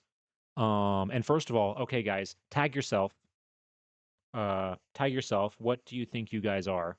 There's a lot here. I hope you can read it. Um, And basically, what they did is that they taught about like all the different types. Uh, bottom right bird person. Oh, that's the hero's muse. That's the hero's muse. Um, I want to be the wise wizard. I want to be the wise wizard, but I feel like I am also the fool as well. The fool. It's like, oh, what's that? Dream to be the wizard, born to be the fool. Something like that. Like you want to be the wizard, but instead you're just the fool. But what was really cool is that at each one of these, I'm on my phone, so I can't see too much detail. Okay. Yeah, that would be that is true. When it's that small, that would make it hard to see. But the way that they would use these is that, for example, here, this is a sword from the Conan the Barbarian with Arnold Schwarzenegger. I want to be the fool. Sure, man, if you want to take it. Um, and on each of the labels for the for what who like used that thing, they would have the archetype next to him. So Conan the Barbarian obviously is is a barbarian, like a strong, like headstrong type. Um, so that was really cool how they like organized and like kind of talked about all that. And what was also really cool is that they had these some touch screens where you could take a test and learn or like see like um what archetype you are. And remember how I said I wanted to be the wise wizard? Boom. Look at that. I got what I wanted. Not only that, not only did I get what I wanted, the wise wizard, it also says right here, you also have qualities in common with the mystic and the fool.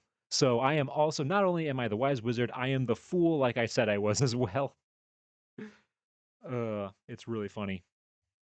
It really, really works out. And then you can also click on these like archetypes and uh you can learn about like, different characters from like fiction and mythology that fall under like, that category. So this one right here is the magical prodigy.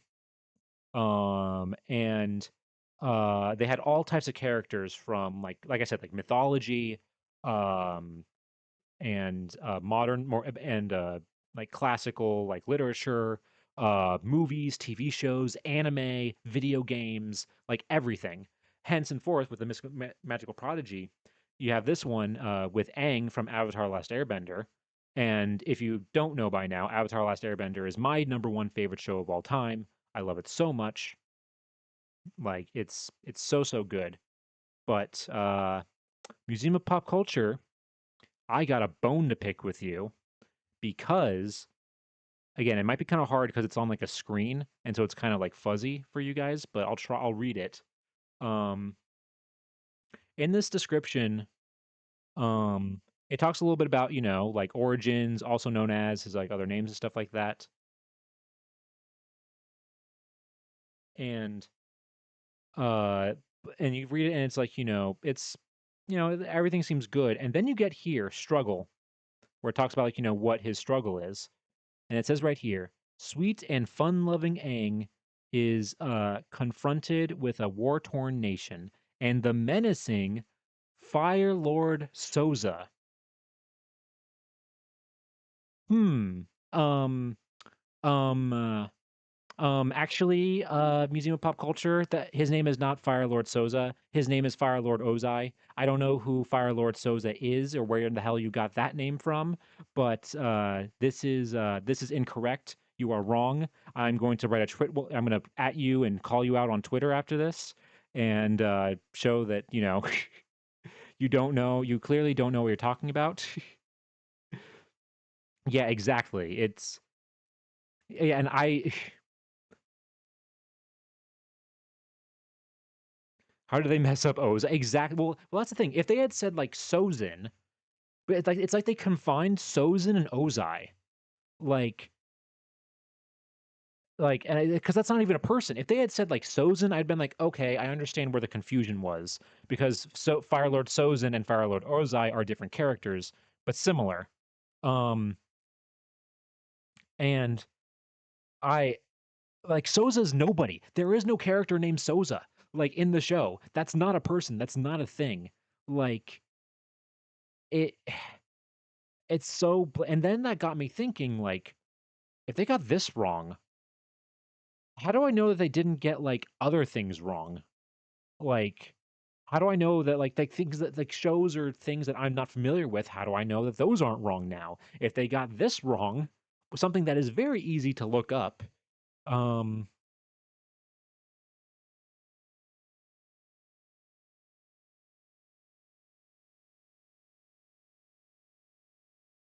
but yeah, did AI make this? I mean, I don't know. Like I think it was made before AI. If they did do this with AI, then oh, that's so bad. They had to have been called out on this before. I don't know how long this has been here, but somebody else had to have noticed this. And maybe just because of like how the programming is for this, they might not be able to change it easily. I don't know. Cause man. And the other thing here too, Destiny. The current incarnation of the avatar. So they're just and then the definition of the avatar, they say the planet in spirit form, and the only one who can bring peace to the four nations. This definition, the planet in spirit form, that's not really right either. I mean, kind of. He's described as the bridge between the human world and the spirit world. He combines like with whoa, what the heck? Why did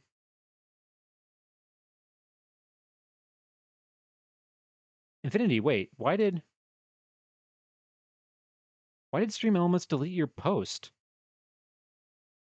What the heck? Infinity, can you type again? Or did it like time you out? I have no idea what was that too many dots?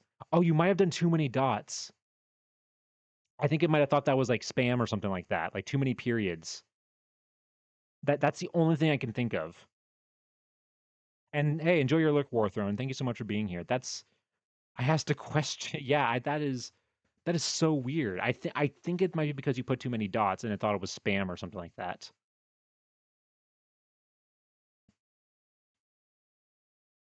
Hmm. That is really really weird. It's called an ellipse. I mean, well, an ellipse is three dots. You used five. So again, I think like that's what the problem was. It was too many. But that's really dumb. I don't know why that happened. That's really really weird. Anyway, um back to complaining about inaccuracies.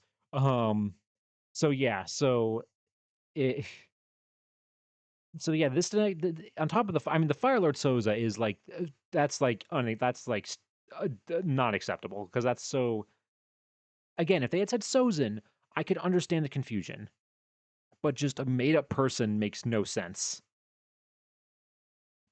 And the planet in spirit form is it's like kind of right, but I mean he is involved in like the spirits and stuff like that in the spirit world, but and he is supposed to be like one with nature. Like that is like a part of his like duty is to like protect nature and stuff like that. So I don't know. It's anyway. This kind of like this was the my version of like the the meme the my disappointment is immeasurable and my day is ruined. That's how I because I came back because I didn't see this at first when I first came through this exhibit. I came back to this exhibit when I was before I left to like look at a few more things that I missed, like this. So it was literally like right at the end of me in the being in the museum that I saw this, and it just completely ruined my mood, knowing that they let a mistake like that through. But yeah, so actually, his name is Firelord Ozai, and you will be hearing you'll be hearing about this from me on Twitter.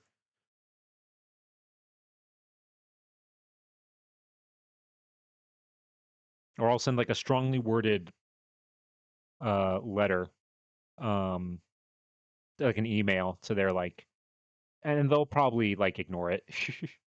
Anyway, now that we're done with fantasy, we're moving on to science fiction. This was really cool. It's made to look kind of like spaceship, like a kind of like something from Alien, like that style of like, spaceship. They had like a little game here where you could like sit and like, control a ship and stuff like that. Really cool immersive stuff. And you got stuff from all kinds of science fiction. You got Star Wars, you got Greedo and one of the snow the Hoth outfits.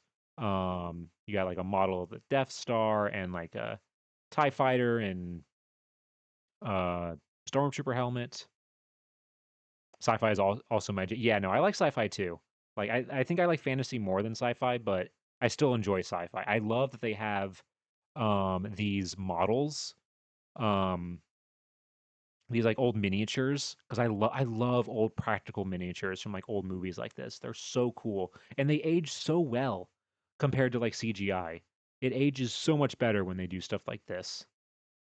Um but yeah. Oh, and this was really cool too. Um this is from a very underrated movie. This is Ceres, one of the villain from Galaxy Quest. Great movie. Very underrated, I feel like very like not talked about as much. It's a really fun, really good movie, especially if you like sci-fi, specifically Star Trek, because it's basically like a parody of Star Trek, um, but like not in like a scary movie kind of parody or like a Mel Brooks kind of like parody, more in like an homage kind of thing. It's like basically it's like Three Amigos, but Star Trek. Like if the Star Trek people were in a Three Amigos situation, and this is the main bad guy. And I remember rewatching the movie as an adult and looking at this like outfit and thinking like, "Oh my god, this is all practical. These prosthetics and like outfit is like amazing." Like, and it's so cool to see that being recognized here and everything. Um like just really really really cool stuff.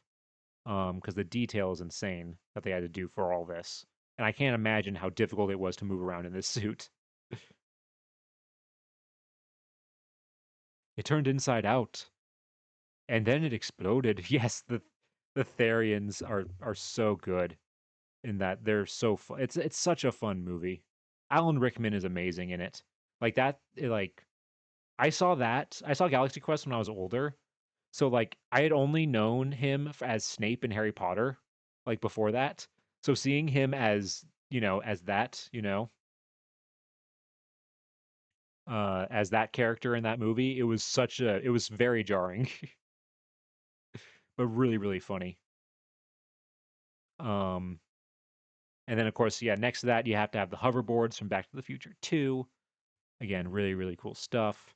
You got Ghostbusters, stuff, proton packs, and stuff like that. Oh, and the original, this is really cool. The original Captain Kirk's chair from the 60s Star Trek movie.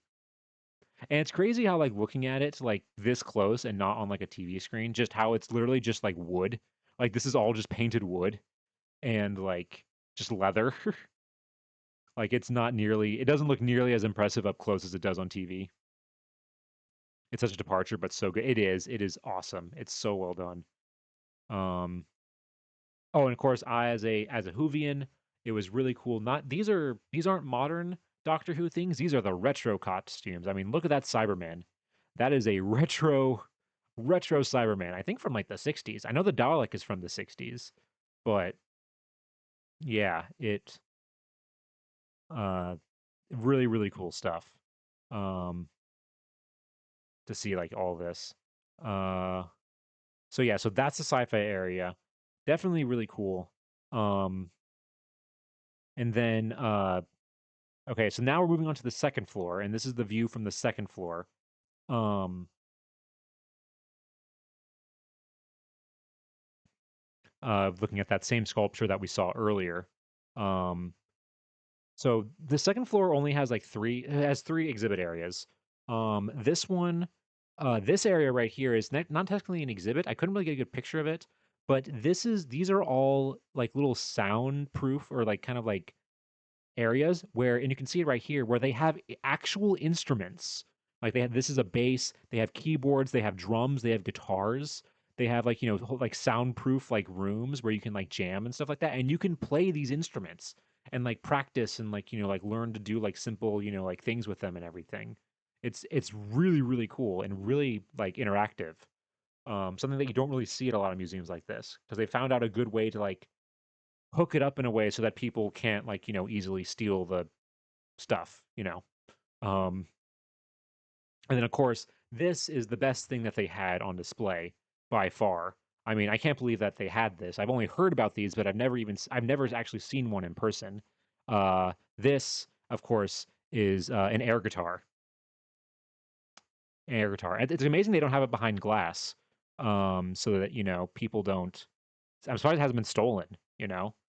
um But yeah, it's great to see that stuff like this is being preserved and remembered for generations to come.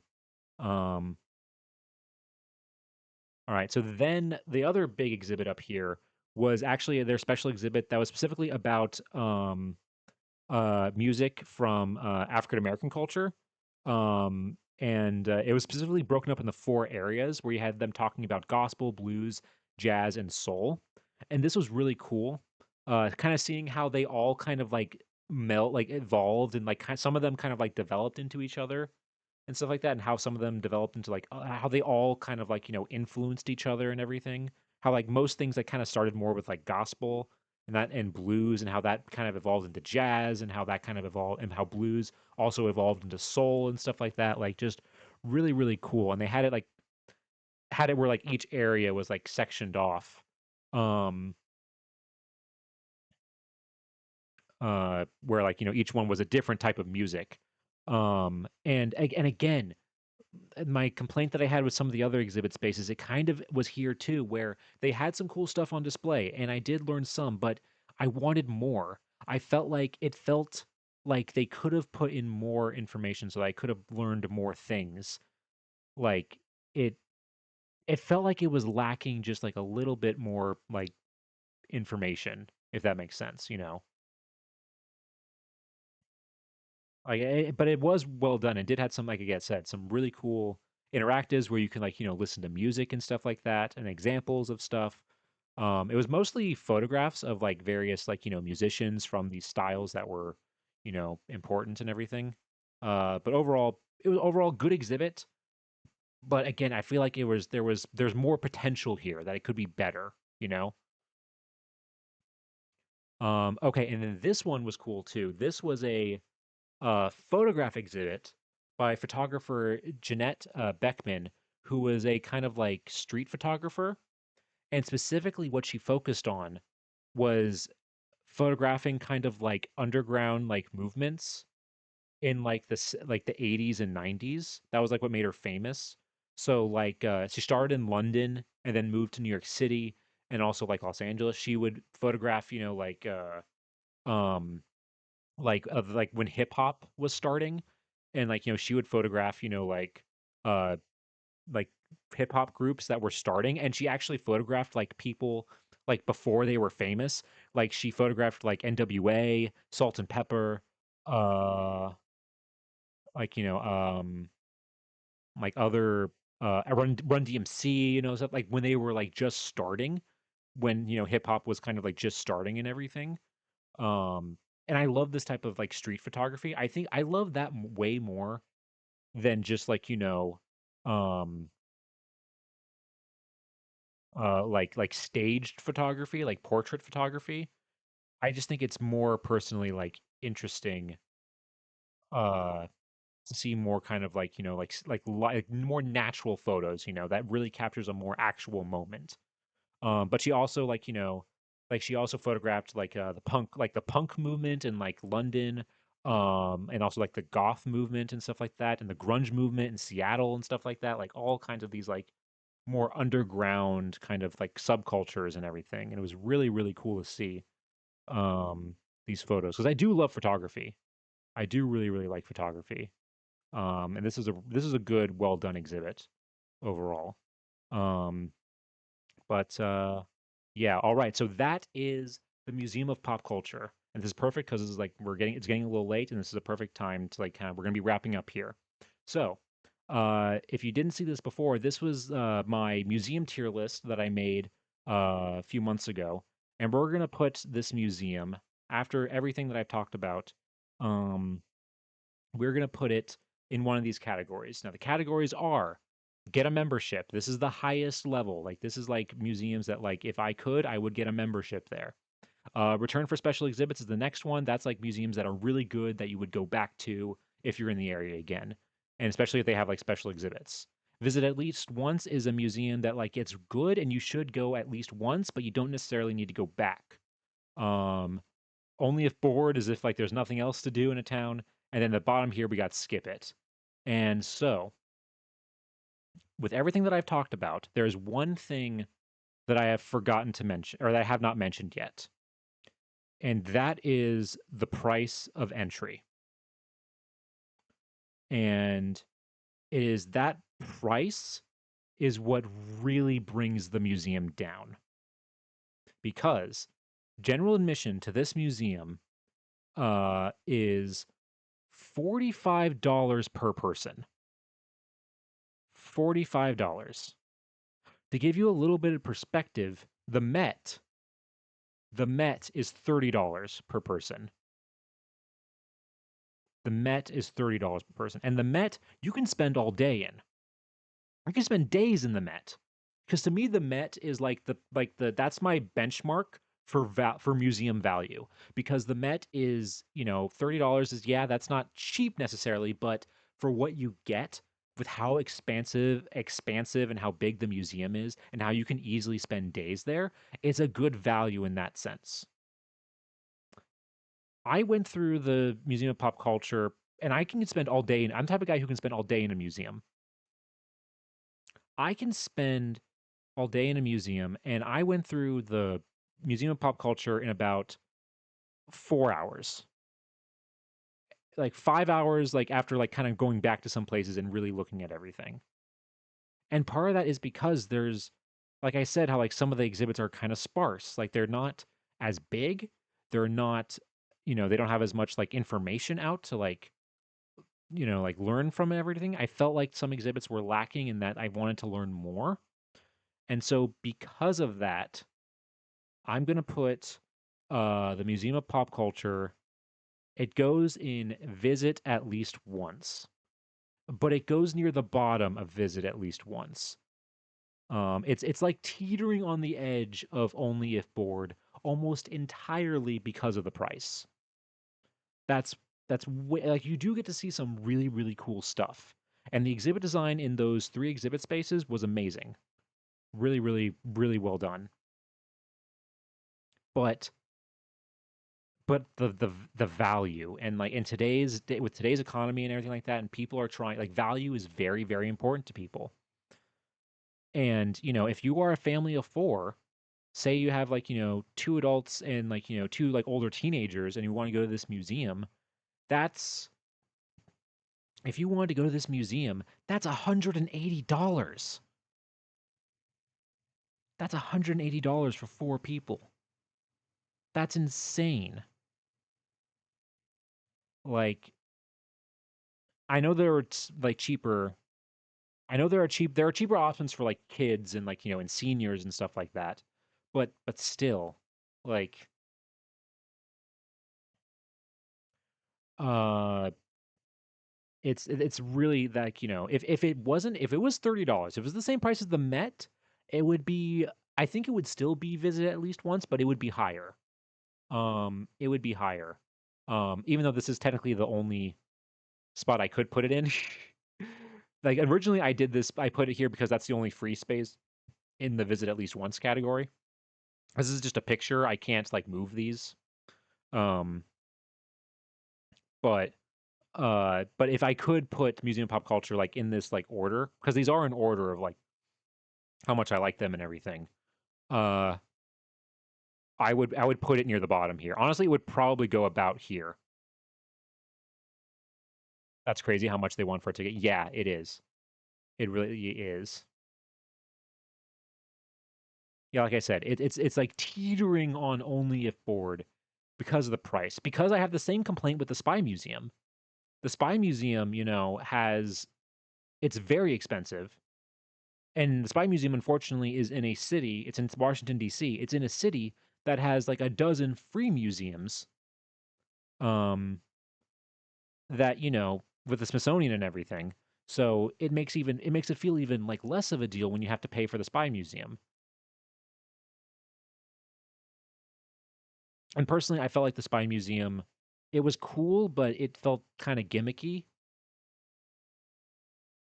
And I feel like it wouldn't be this. I feel like the music pop culture does have a bit more because it is pop culture. It has more of a broad appeal than the Spy Museum, even though the Spy Museum, I will admit, is cool.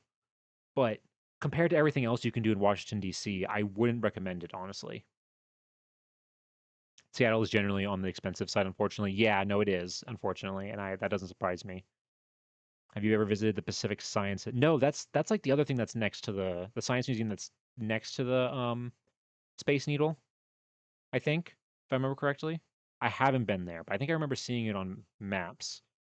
Um, maybe when I go back to if I go back to Seattle again, I'll go there and check that out. Um,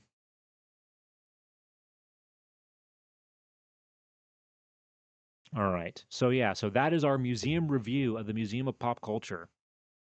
And that was the end of my trip. I flew after going to the Museum of Pop Culture. I went to the airport at like 6 p.m., waited around for a few hours, and got on my flight or my flight was delayed 30 minutes. So I actually didn't get on the plane till like almost 11 p.m. and landed at home at around 7 a.m. EST. So yeah, it was a long day. It's a cool place. I'll definitely check it out the next time I'm there. They have a lot of regular exhibits, but they also have special shows that come through. Ooh, cool, like traveling exhibits. That would be good to see. But yeah. All right. So with that though, now we're really quickly before we end here, we are going to be talking about the future. The future. So, I mentioned all these things at the beginning of stream, but in case you missed it, so on Sunday, August 16th, we are going to be going back to our genealogy screams. That's right, they're coming back after kind of taking a bit of a break after our big photo exhibit or photo project. We're coming back. We're going to be starting by researching actually some postcards. Um, we got to see some postcards, or we're going to be researching some postcards that a friend gave to me because she knows that I do this. Um, and we're going to research the people that these postcards were sent to. So we're going to be doing that on Sunday. It's going to be good to be back and doing these again. I got to see Pompeii and King Tut there. Oh, that's so cool. I saw the King Tut exhibit. Where was it? Oh, that was at the DeYoung in San Francisco. Yeah, I remember seeing that when I was a kid. That was really, really cool. All right. Also, this weekend we will likely be doing a Stardew Valley stream, probably on Saturday.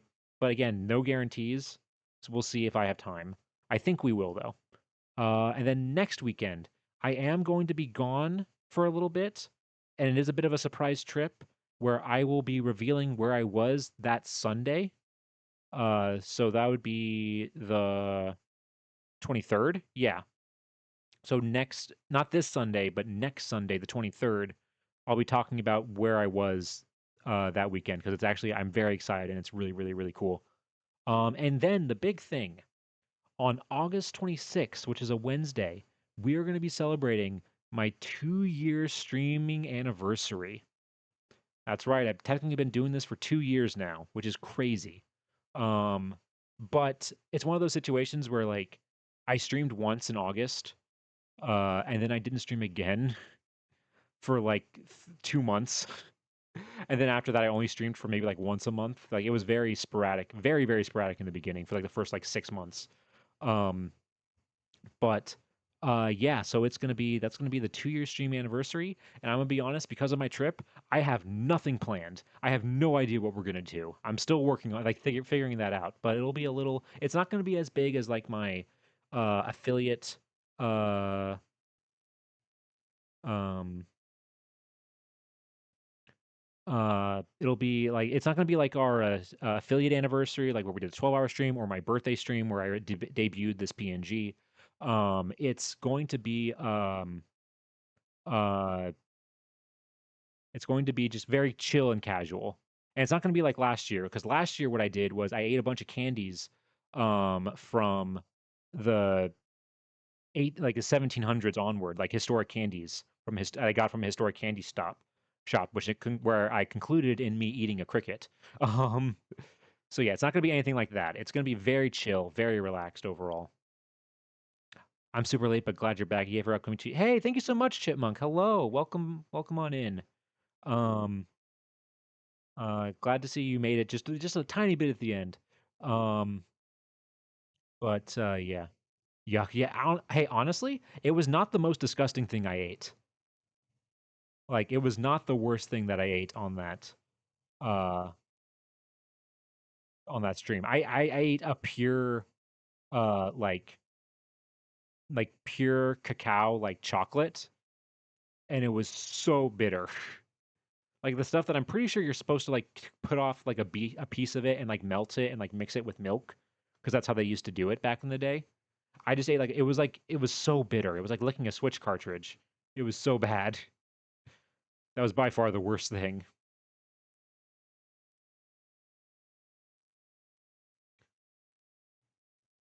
But yeah, so this is the future. And thank you guys for being here, as I've yapped for over almost 4 hours talking about watching a guy talk about his trip, to Alaska and everything. Um Hold on, before we end though, let's ask real quick. Uh Hey Lewis, what did you think of this presentation? Fail. What? Oh, come on, man. What the hell? Oh, man, you can't please everybody. How dare you, man? How dare you? And to think I let you hang out here and let you live here for free. Um, Jeez. Future looks fun. Can't wait. Yeah, no, I can't wait either. I'm very excited. Thanks for streaming. It was cool to see it. Hey, I'm glad you guys enjoyed it. I'm glad you guys enjoyed it. All right. So with that though, let's go ahead and let's head on back to our office. And let's go ahead and let's find somebody to raid. It's been a while since we've done this, so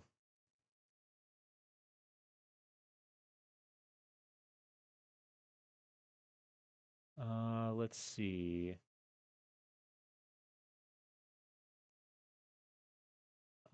Who is live? Who haven't we raided in a while? Uh, let's see.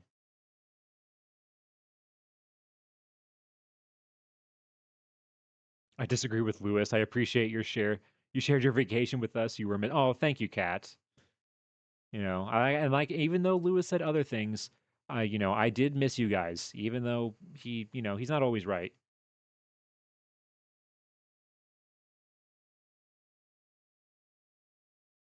All right, let's go ahead. We're gonna raid Damien here. He's doing some miniature and model work. We haven't raided him in a while. Let's go ahead and raid him. He's a really cool. If you haven't seen him before, he's a really cool VTuber who is paleontology and dinosaur themed.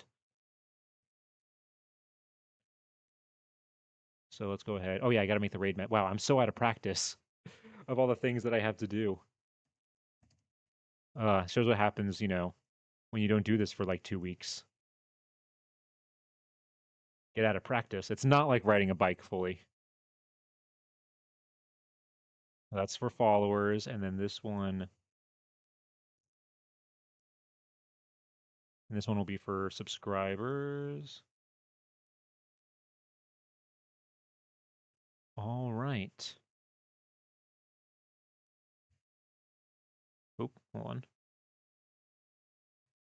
All right, there we go. Sweet. All right, so yeah, folks, that's gonna do it for tonight. Thank you guys so much for being here. Thank you for dealing with for sticking around and dealing with all my yapping. I hope you guys had a good time. I genuinely did like miss doing this. I'm glad to be back. And I'm glad to be getting back into the swing of things. Like I said, next stream will possibly be Saturday, if everything goes right. Um, uh, where we'll be playing some Stardew Valley. But if not, we'll definitely see you on Sunday, where we'll be doing some genealogy streams. Yep, see you all on Sunday. Your yapping was great. Thank you, Kat. Hey, I'm glad people enjoyed it. All right. Hope you guys have a good rest of your night, day or night, everybody.